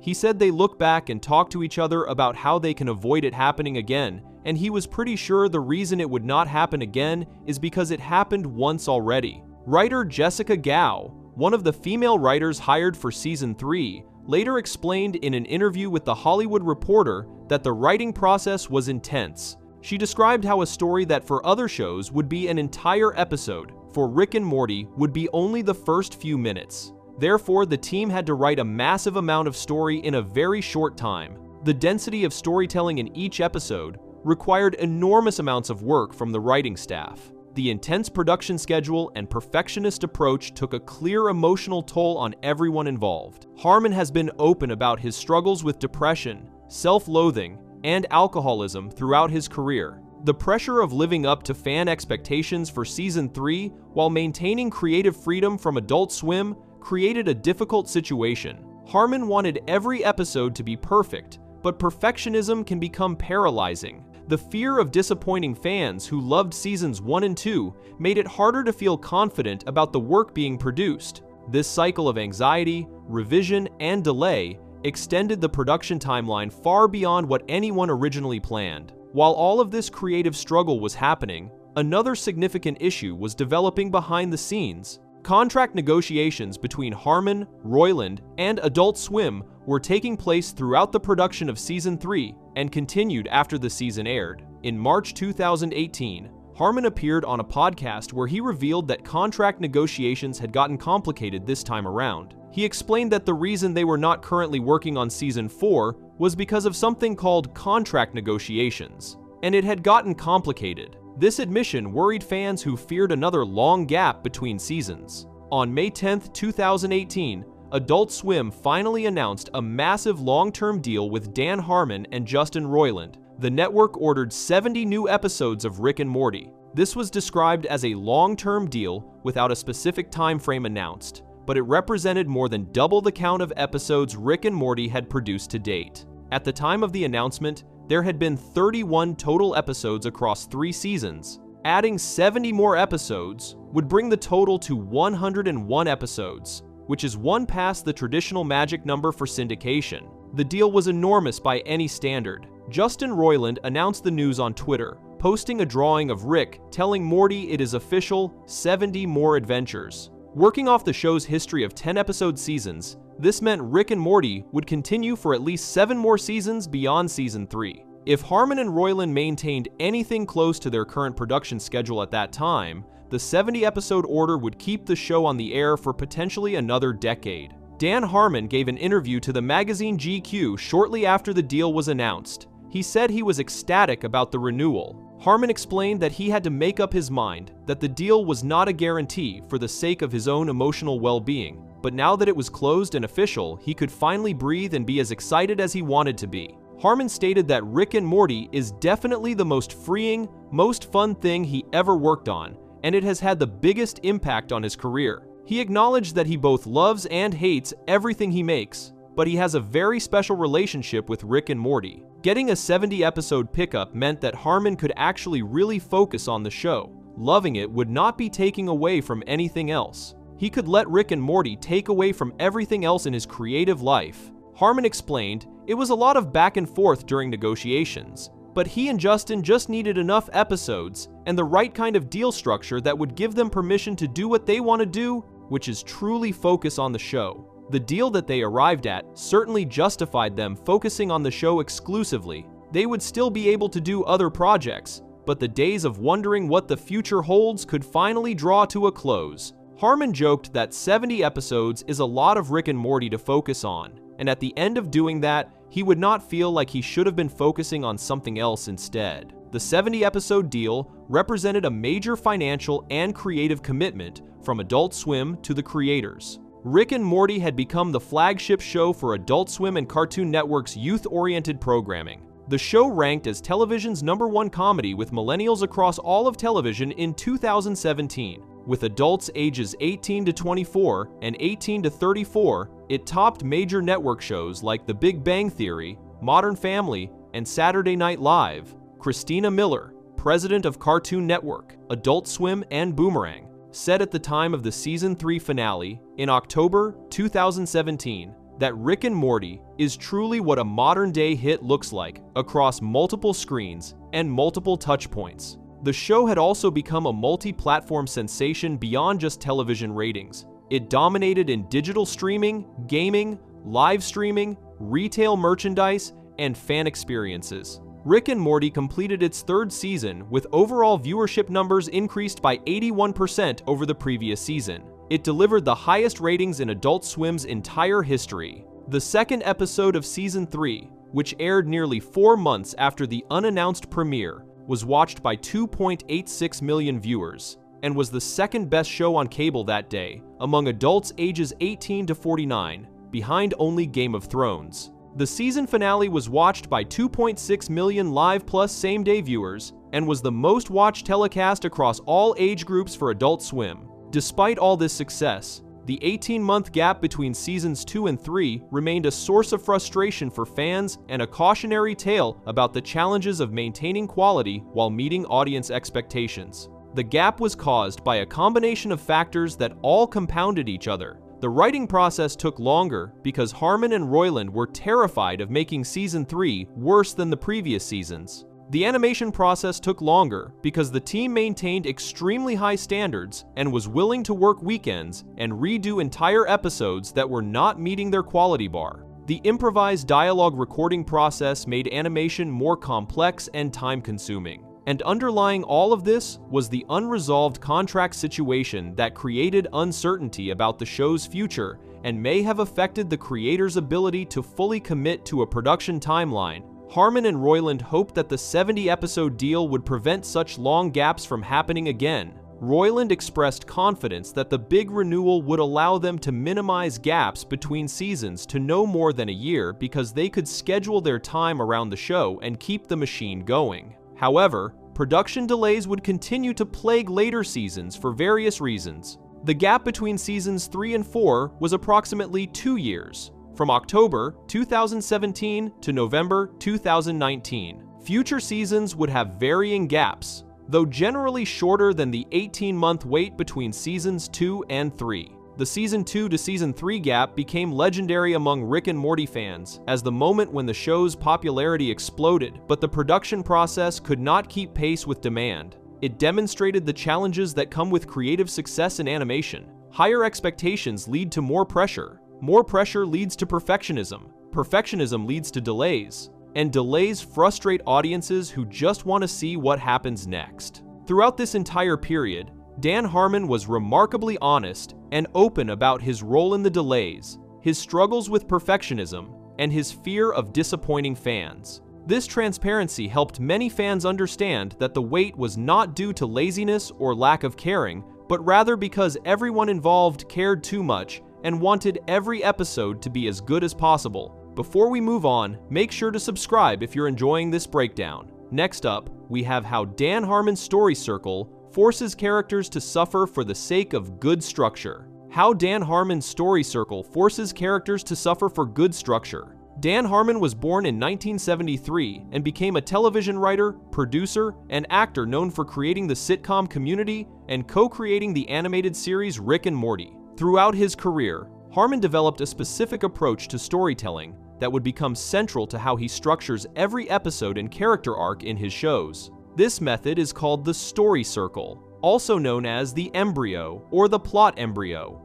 Harmon has explained in multiple interviews and behind-the-scenes videos that Rick and Morty is written using this story circle method for nearly every episode. Dan Harmon developed his story circle in the late 1990s when he was stuck on a project. At the time, he was running Channel 101, a non-profit monthly short film festival in Los Angeles that he co-founded. Participants would submit short films in the format of pilots, and a live audience would decide which pilots continued as series. Harmon wanted to help filmmakers learn to tell a complete story in just 5 minutes for these festival submissions. He needed a simple, repeatable framework that could be taught quickly and applied consistently. Drawing on his study of storytelling theory, Harmon created the story circle. The story circle is adapted from Joseph Campbell's concept of the monomyth, also known as the hero's journey, which Campbell outlined in his book, The Hero with a Thousand Faces. Campbell examined myths and stories from cultures around the world and found they all shared common narrative structures. Campbell's hero's journey charts 17 stages that a hero goes through during their adventure. However, Harmon found Campbell's framework too complex and filled with mythological terminology that did not always apply to modern television writing. Christopher Vogler later simplified Campbell's work into 12 stages for screenwriters. Harmon went even further, condensing the entire journey into just 8 simple steps that could fit into a half-hour television episode. Harmon has cited Christopher Vogler and screenwriting author Sid Field as influences on his development of the story circle. He created it as what he called an attempt to remove all the hard and repeated work from the task of breaking a story. The story circle allows Harmon and his writing staff to take characters through an entire arc that changes who they are by the end of each episode. Harmon published an explanation of his story circle method on the Channel 101 blog in 2009 and created a video outlining his theory that same year. The video was published in 2011 and has been seen by over 1 million people. The 8 steps of Dan Harmon's story circle are as follows. Step 1 is labeled You. A character exists in a zone of comfort and familiarity. The protagonist has a normal life where they feel like they are in control, though something is usually off about this life. This is the before picture that establishes the status quo. Step 2 is labeled need. The character wants something. They come to desire something they think will make their life better, but to get it, they must leave their zone of comfort. Step 3 is labeled go. They enter an unfamiliar situation. To get what they want, the hero must cross a threshold into a situation where they are no longer in control. They become a fish out of water. Step 4 is labeled search, though Harmon also sometimes calls it adapt or struggle. The protagonist goes through trials. They try to make the unfamiliar situation work. They attempt to master this new world, but face pressures and obstacles. Joseph Campbell called this stage the road of trials. Step 5 is labeled find. They get what they wanted. The protagonist finds what they are looking for, whether it is the solution to a problem, the answer to a question, or the achievement of a goal. However, it is usually not what they expected. This represents the midpoint of the story. Step 6 is labeled take. This is where they pay a heavy price for it. Achieving their goal comes with a cost. This might be a personal sacrifice, a realization that changes how the protagonist sees the world, or unintended consequences of their actions. Harmon has described this as the moment where it kicks their ass. This is the step where suffering becomes mandatory in the structure. Step 7 is labeled return. They come back to their familiar situation. With their goal achieved, but at great cost, the protagonist begins their journey back to their original world. They are retreating to safety and trying to re-establish the status quo from the beginning. Step 8 is labeled change. They have changed as a result of the journey. The problem is, they have changed too much as a result of this journey. That may result in their life being re-established in a better way, or in a tragic story. Things are better in some ways, but worse in others. The transformation is not superficial, but represents a deep, meaningful evolution of their character, perspective, values, or identity. However, they are back where they started geographically and situationally, just different internally. Harmon has said the story circle works especially well for sitcoms or episodic television series where each episode ends with a return to the status quo, but where the characters have still gone through change. The circular structure is not arbitrary. Harmon chose a circle specifically to symbolize the cyclical and transformative nature of storytelling and human experiences. Stories often follow a pattern where characters begin in one state, undergo challenges and growth, and return to a different state having changed. This circular structure reinforces the idea of continuous character development while reflecting the recurring themes and challenges found in life. Harmon has explained that the circle provides an intangible momentum to the story, almost like a roller coaster. The protagonist starts from the top and slowly comes to a low point, after which it builds up again. This is how every story is supposed to flow according to Harmon. The first half of the circle, steps 1 through 4, involves the character leaving what they know and entering chaos. The second half, steps 5 through 8, involves dealing with change and coming back different. In this cyclical nature of storytelling, characters gain and lose throughout the journey. They gain their want but lose stability. They lose in the struggle but ultimately find what they want. They pay a heavy price for it but can bring something back home. The old order cannot exist again because they have changed. In a behind-the-scenes video released by Adult Swim, Dan Harmon demonstrates exactly how the story circle was used to write a Rick and Morty episode. He breaks down Season 2, Episode 2, called Morty Night Run, showing how the structure applies to both the main plot with Morty and the subplot with Jerry. Harmon walks through each of the 8 steps for Morty's journey in that episode. At the start, Morty exists in comfort. He is learning to drive with his grandfather, a normal grandfather and grandson activity. This is step 1, the zone of comfort. Then Morty discovers that Rick is an arms dealer selling weapons to assassins. This creates an ethical quandary for Morty, establishing his need in step 2. Morty believes murder is wrong and needs to stop Rick from facilitating killing. As Harmon points out in the video, this is an ethical quandary for Morty that compels him to go across a threshold and search for a way to undo the ethical damage that he perceives Rick as doing. For step 3, Morty goes on an adventure by stealing Rick's car keys and chasing after the assassin, entering an unfamiliar situation. During step 4, the search phase, Morty uses his still developing driving skills to locate the assassin. He crashes but passes this test. In Step 5, Morty finds the assassin's target, an alien gas entity named Fart.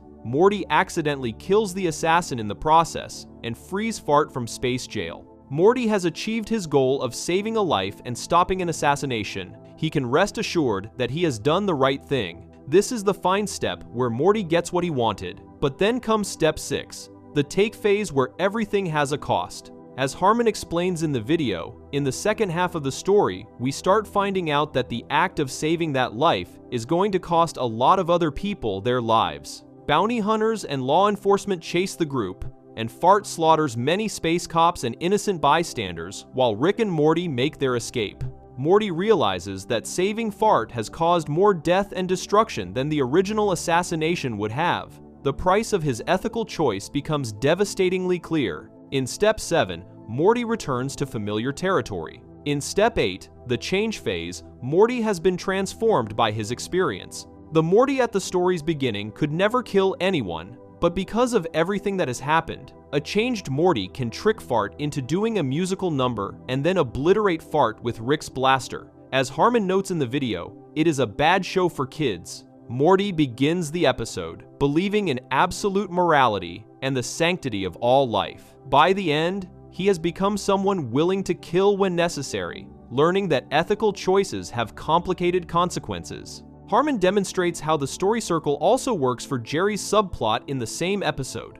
Jerry starts in Step 1, out for a space ride with Rick and Morty, just a dad helping his kid learn to drive. For Step 2, Rick announces he is dropping Jerry off at a daycare facility for Jerry's from across the multiverse called Jerry Boree. Jerry does not want to be abandoned and treated like a child. In Step 3, Jerry enters the unfamiliar situation of Jerry Boree. For Step 4, Jerry adapts and searches, discovering activities and meeting other Jerrys. In Step 5, Jerry finds that he actually enjoys Jerry Boree and fits in with the other Jerrys. For Step 6, the take phase, Jerry must confront the realization that he is so generic and replaceable that an entire daycare exists for him across infinite dimensions. The cost is his sense of uniqueness. In Step 7, Rick picks Jerry up and they return. In Step 8, Jerry has changed, realizing he might not even be the same Jerry who was dropped off, and questioning his own identity and significance. The story circle structure inherently demands that characters suffer during Step 6. This is not optional or something that can be skipped. The take phase, where characters pay a heavy price, is built directly into the formula. Every single episode must have this moment where achieving the goal causes pain, sacrifice, loss, or devastating realization. Harmon himself describes this step as the moment where it kicks their ass. The suffering is structural, not incidental. Without Step 6, the story does not follow the circle and does not work according to Harmon's method. Furthermore, the circular nature of the structure means characters must return to their familiar situation in Step 7. For an episodic television show like Rick and Morty, this means returning to the status quo, the Smith family house, the garage, the routine of their lives. Characters cannot escape their circumstances permanently because the circle demands they come back. They are changed in Step 8, but they are changed people living in the same situations they tried to escape.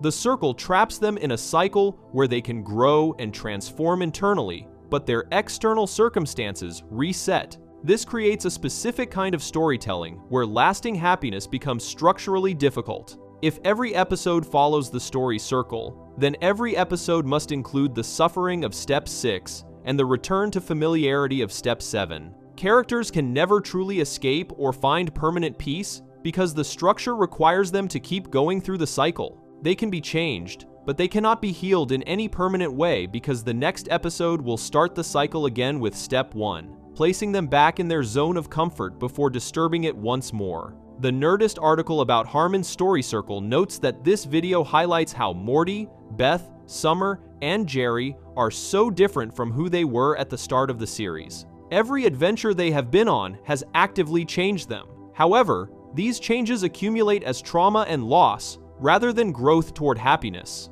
Morty becomes more cynical, more willing to kill, more damaged by what he has experienced. The changes are real, but they are not healing. The story circle ensures that characters keep suffering and keep changing, but the circular structure prevents them from ever achieving a stable, healed state. Dan Harmon reportedly makes his entire community and Rick and Morty writing staff follow the story circle technique for cohesion. This is not a method that writers can choose to use or ignore. It is the foundational structure for how Harmon breaks every story during the early writing process. Writers pitch ideas, but those ideas must be shaped into the 8-step circle before they can become scripts. The story circle is how Harmon removes the hard and repeated work from breaking a story. It provides a checklist of beats that must be hit. This means every character going through a story arc in a Harmon show must endure the suffering of Step 6 and the return to status quo of Step 7. Rick and Morty has used this structure for multiple seasons across hundreds of character arcs.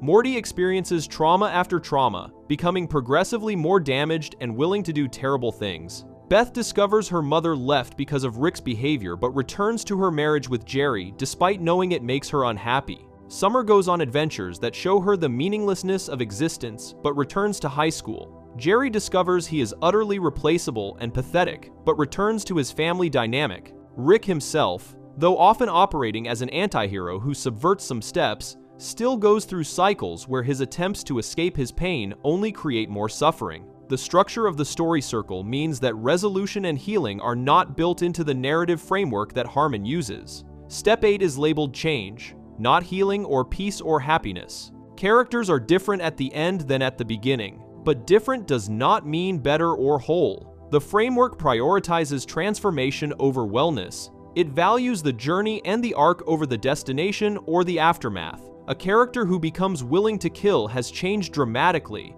but that change represents a loss of innocence and an accumulation of trauma rather than growth toward well-being. This is why Rick and Morty as a show features characters who rarely experience genuine happiness or lasting positive development. The story circle formula that Harmon uses to write every episode structurally prevents it. The characters must want something in Step 2, must suffer to get it in Step 6, and must return changed but not necessarily improved in Step 8. Then the next episode begins and the cycle starts again. Over time, this creates characters who are progressively more damaged, more cynical, more broken by their experiences. They change constantly, but they never heal because healing is not one of the 8 steps in the circle. Harmon has been remarkably open about his use of the story circle throughout his career. He has published blog posts explaining it, created videos demonstrating it, and given interviews discussing how it shapes his work. The framework is not hidden or subtle. It is the explicit, conscious method that Harmon uses to structure storytelling. When viewers watch Rick and Morty and notice that characters seem trapped in cycles of suffering without real growth or happiness, they are observing the direct result of the story circle method at work. The suffering is not accidental. The lack of healing is not oversight. These outcomes are built into the 8-step structure that Harmon uses to write every episode of the show. The pain is, quite literally, part of the formula. Before we move on, make sure to subscribe if you're enjoying this breakdown. Moving on to the Sichuan sauce joke that turned into real-world riots. On April 1st, 2017, Adult Swim surprised the entire Rick and Morty fanbase by dropping the Season 3 premiere without any warning. Titled The Rickshank Rickdemption, the episode featured Rick Sanchez trapped in a Galactic Federation prison, working through elaborate mind games and reality manipulations to orchestrate his escape. The episode was written by Mike McMahon and directed by Juan Meza Leon, and it achieved immediate cultural impact when 676,000 American households tuned in for the initial broadcast. The network replayed the episode every half hour from 8 p.m. to midnight as part of their annual April Fool's Day programming stunt. Viewers expected twists and surprises from the season premiere, but nobody anticipated that the episode's strangest element would be a throwaway reference to a discontinued McDonald's dipping sauce from 1998. At the end of the Rickshank Rickdemption, after Rick has successfully escaped prison and destroyed the Galactic Federation while simultaneously getting his son-in-law, Jerry, kicked out of the family, he delivers a characteristic rant to his grandson Morty about his true motivations. Rick reveals that his entire series arc, the driving force behind everything he does, is not revenge for his dead family or any noble purpose. Instead, Rick screams that he wants to find more Mulan McNugget Szechuan teriyaki dipping sauce. He declares that this discontinued condiment from a 1998 Disney movie promotion is his one-armed man, the thing that actually drives him. Rick shouts that if it takes 9 seasons, he wants his McNugget dipping sauce, and that this quest will take them all the way to the end for 97 more years. The scene plays as absurdist comedy, a joke about how meaningless motivation can be in an infinite multiverse where nothing matters. A scientist capable of traveling between infinite realities, who could accomplish anything, obsesses over cheap fast food sauce that disappeared nearly 20 years ago. The original McDonald's Sichuan sauce existed for approximately 1 month in the summer of 1998. McDonald's partnered with Disney to promote the animated film Mulan, which told the story of a Chinese woman who disguised herself as a man to join the army. As part of the promotional campaign, McDonald's created a limited-time dipping sauce they called Sichuan teriyaki sauce. Designed to complement their chicken McNuggets, the sauce featured a sweet and savory flavor profile with soy sauce, ginger, garlic, vinegar, and sesame oil, though it contained no actual Sichuan peppercorns and bore little resemblance to authentic Sichuan cuisine. After the Mulan promotion ended, the sauce vanished from McDonald's restaurants and faded into obscurity for nearly 2 decades. Most people who tried it in 1998 forgot it existed. The sauce was unremarkable, just another forgettable promotional item tied to a summer movie release. Then Rick Sanchez screamed about it on television, and everything changed. Within hours of the Rickshank Rickdemption airing, Rick and Morty fans flooded social media platforms discussing the Szechuan sauce reference. McDonald's Twitter account received thousands of mentions from people begging the company to bring the sauce back. A Change.org petition demanding the sauce's return quickly gathered signatures, eventually accumulating nearly 50,000 names. The campaign transformed from internet joke to genuine movement, as fans treated the sauce like a holy relic that needed resurrection. McDonald's social media team initially played along with the joke, engaging in playful banter about the sauce. Then the company's test kitchen actually recreated the recipe, producing 4 large jugs of Szechuan sauce. 3 jugs went to lucky fans through contests and giveaways. The 4th jug was packaged in a custom case and shipped directly to Rick and Morty co-creator Justin Roiland, along with a tongue-in-cheek letter explaining that they had accessed Dimension C1998M, a dimension where it was always 1998. Roiland shared photos of his giant jug of Szechuan sauce on Twitter in August 2017, further amplifying the hype. What started as a cartoon joke and corporate social media engagement was building towards something much stranger. McDonald's decided to capitalize on the viral interest by announcing an official limited release of Szechuan sauce. The company promoted the return as a super limited, one-day-only event scheduled for October 7th, 2017, at select locations across the United States. McDonald's described the promotion as really limited, emphasizing the scarcity. The company planned to distribute the sauce alongside their buttermilk crispy tenders at participating restaurants. McDonald's issued their announcement with apparent confidence that they had created an exciting promotional event that would generate positive buzz. The company had no idea what was about to happen. October 7th arrived, and thousands of Rick and Morty fans descended on participating McDonald's locations across America. People camped out overnight, sleeping in parking lots and on sidewalks to secure early positions in line. Fans drove for hours, crossing state lines to reach the nearest McDonald's that supposedly had the sauce. Some traveled 4 hours or more from Canada, hoping to get a single packet. The crowds wore Rick and Morty merchandise, quoted lines from the show, and treated the event like a concert or product launch for something genuinely valuable rather than free condiment packets. At the La Brea McDonald's location in Los Angeles, hundreds of people lined up around the block, creating a scene that required crowd management. As more people arrived and lines grew longer, the mood shifted from excitement to tension when restaurants started making announcements. McDonald's had catastrophically underestimated the demand. Most participating locations received only 20 to 30 sauce packets total,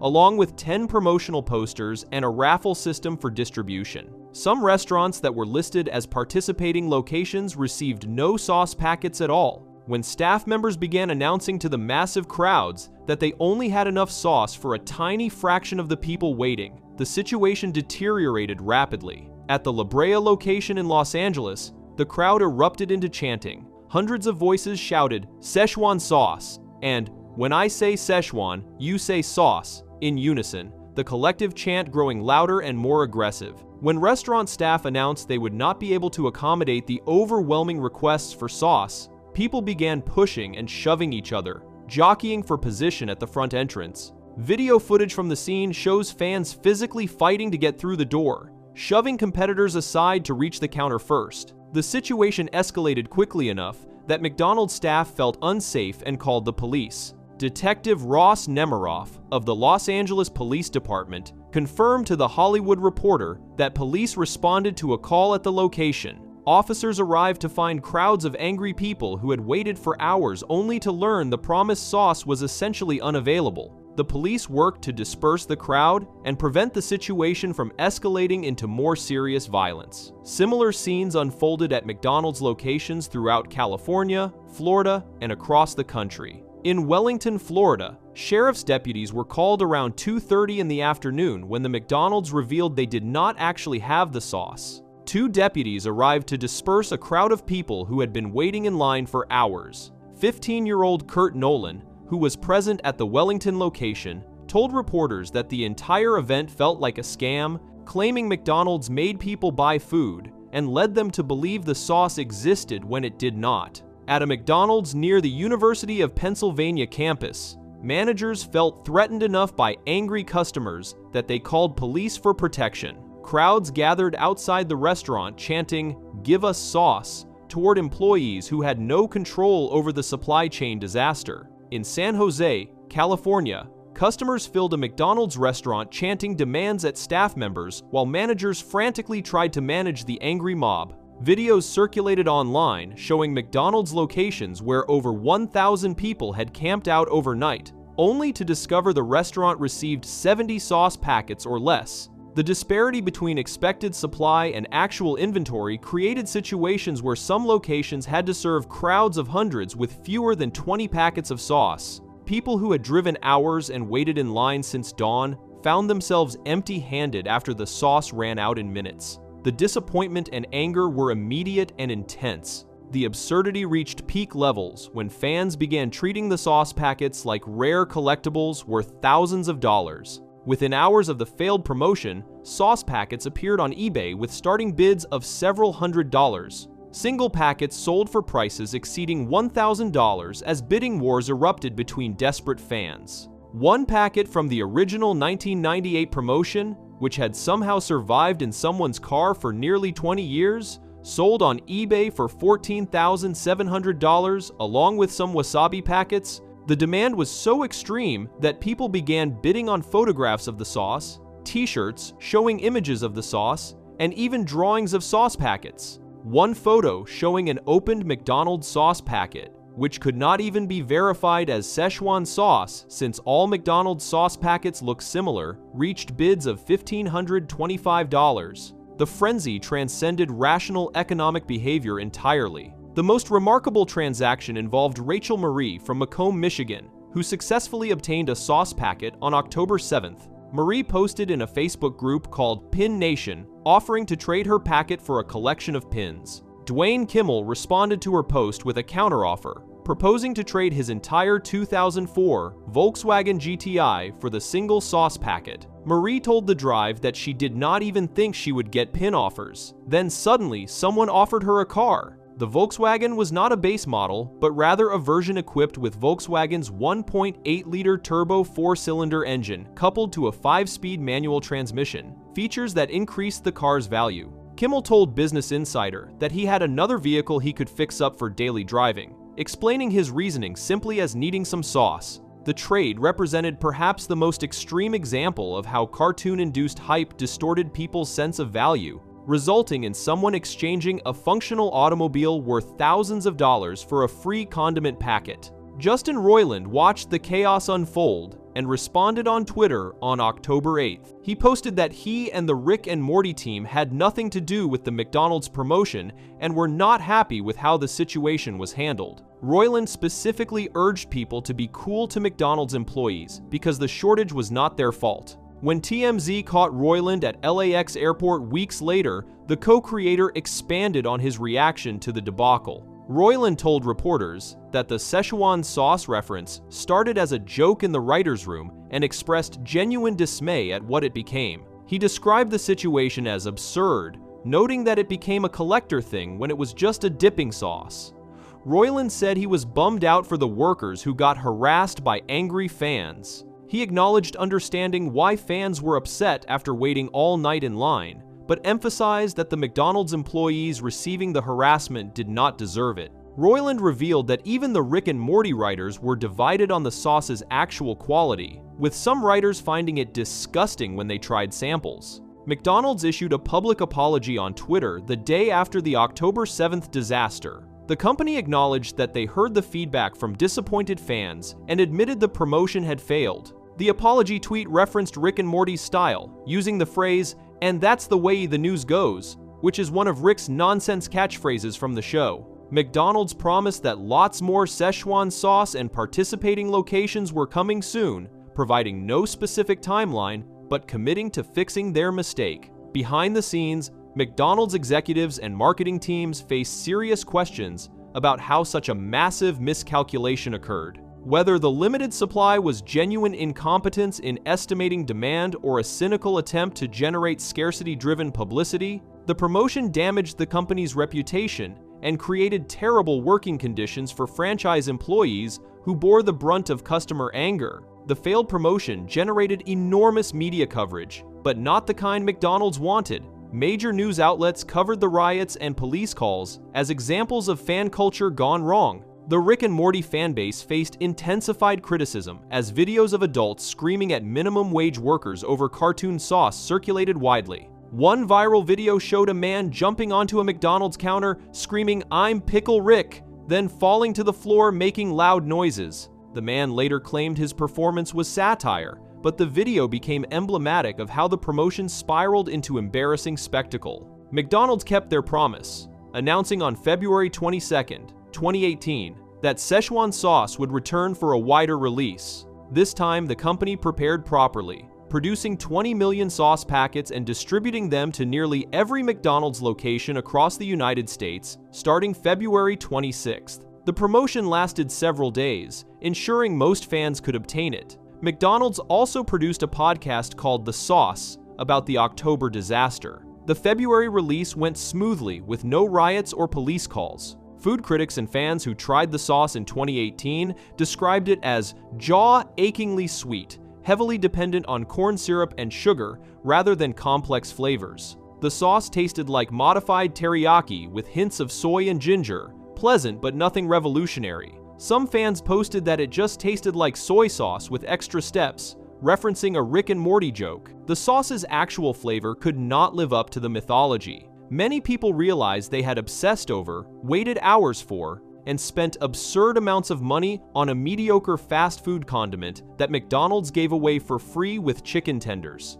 The disconnect between the sauce's actual quality and its perceived value highlighted how divorced from reality the phenomenon had become. The Sichuan sauce saga reveals something disturbing about how entertainment and marketing interact. A cartoon aired a joke about meaningless obsession. Then that joke manifested as real-world chaos with police, violence, and worker harassment. Thousands decided to treat a cartoon character's fake obsession as something worth importing into their actual lives. The sauce had no inherent value beyond nostalgia for a forgettable 1998 promotion. McDonald's exploited the hype for promotional purposes, but lost control of what they created. The company generated enormous publicity and drove traffic to their restaurants, but at the cost of employee safety, customer satisfaction, and corporate reputation. Franchise workers faced harassment and threats over a decision made by corporate marketing executives who wildly miscalculated supply needs. The October 7th promotion put minimum wage employees in potentially dangerous situations because a company tried to capitalize on a cartoon joke without properly preparing for the response. The workers' chanting crowds surrounded and screamed at had zero responsibility for the supply shortage but absorbed all the anger and frustration from disappointed fans. The fans who rioted, harassed workers, traded cars, and spent thousands of dollars on sauce packets thought they were participating in a fun pop culture moment. Many probably imagined they were being clever or demonstrating their dedication to a show they loved. Instead, they became examples of how easily people can be manipulated by artificial scarcity and viral hype. The sauce had no special qualities. It tasted fine but unremarkable. The only thing that made it valuable was the fact that it was hard to get and that a popular cartoon had referenced it. This is not a story about fans appreciating something excellent or rare. This is a story about a mass delusion where thousands of people convinced themselves that a mediocre condiment packet mattered because a fictional character screamed about it. The aftermath continued beyond the February re-release. McDonald's brought the sauce back briefly in March 2022 through their mobile app for a limited promotional period. The sauce has become a recurring limited-time offer that McDonald's deploys strategically every few years to generate publicity and customer engagement. The company learned that scarcity makes the sauce valuable, so making it permanently available would destroy its marketing power and mystique. What the October 7th riots demonstrated is how thin the barrier is between entertainment and reality when corporations and audiences both want to believe that barrier does not exist. Rick and Morty referenced the sauce as a joke about absurdity and meaninglessness. McDonald's brought it back because they recognized a marketing opportunity. Fans demanded it because they wanted to feel part of something. Nobody really cared whether the sauce tasted good. The sauce was just a symbol, a token representing being in on the joke. The tragedy is that the moment turned ugly and harmful, with real people facing real consequences while pursuing something that never mattered. Police dispersed crowds. Workers got harassed. People spent thousands of dollars. Someone traded their car. All because a cartoon character mentioned a discontinued condiment, and both the company and customers made that joke into reality without considering the consequences. The Sichuan sauce incident stands as a warning about viral culture and the dangers of letting fiction dictate reality. When thousands of people decide that something meaningless is worth riots, we should question how we got there and why we let ourselves be manipulated by entertainment and marketing. The sauce was never worth this. It was always just sauce. But people treated it like it mattered, and that collective delusion created real harm. That is the legacy of the Sichuan sauce riots, when a throwaway joke in a cartoon episode led to police calls and chaos because nobody wanted to admit we should not take entertainment so seriously or let corporations dictate what we care about through artificial scarcity and manufactured hype. If you enjoyed the video, make sure to subscribe and I'll see you in the next video.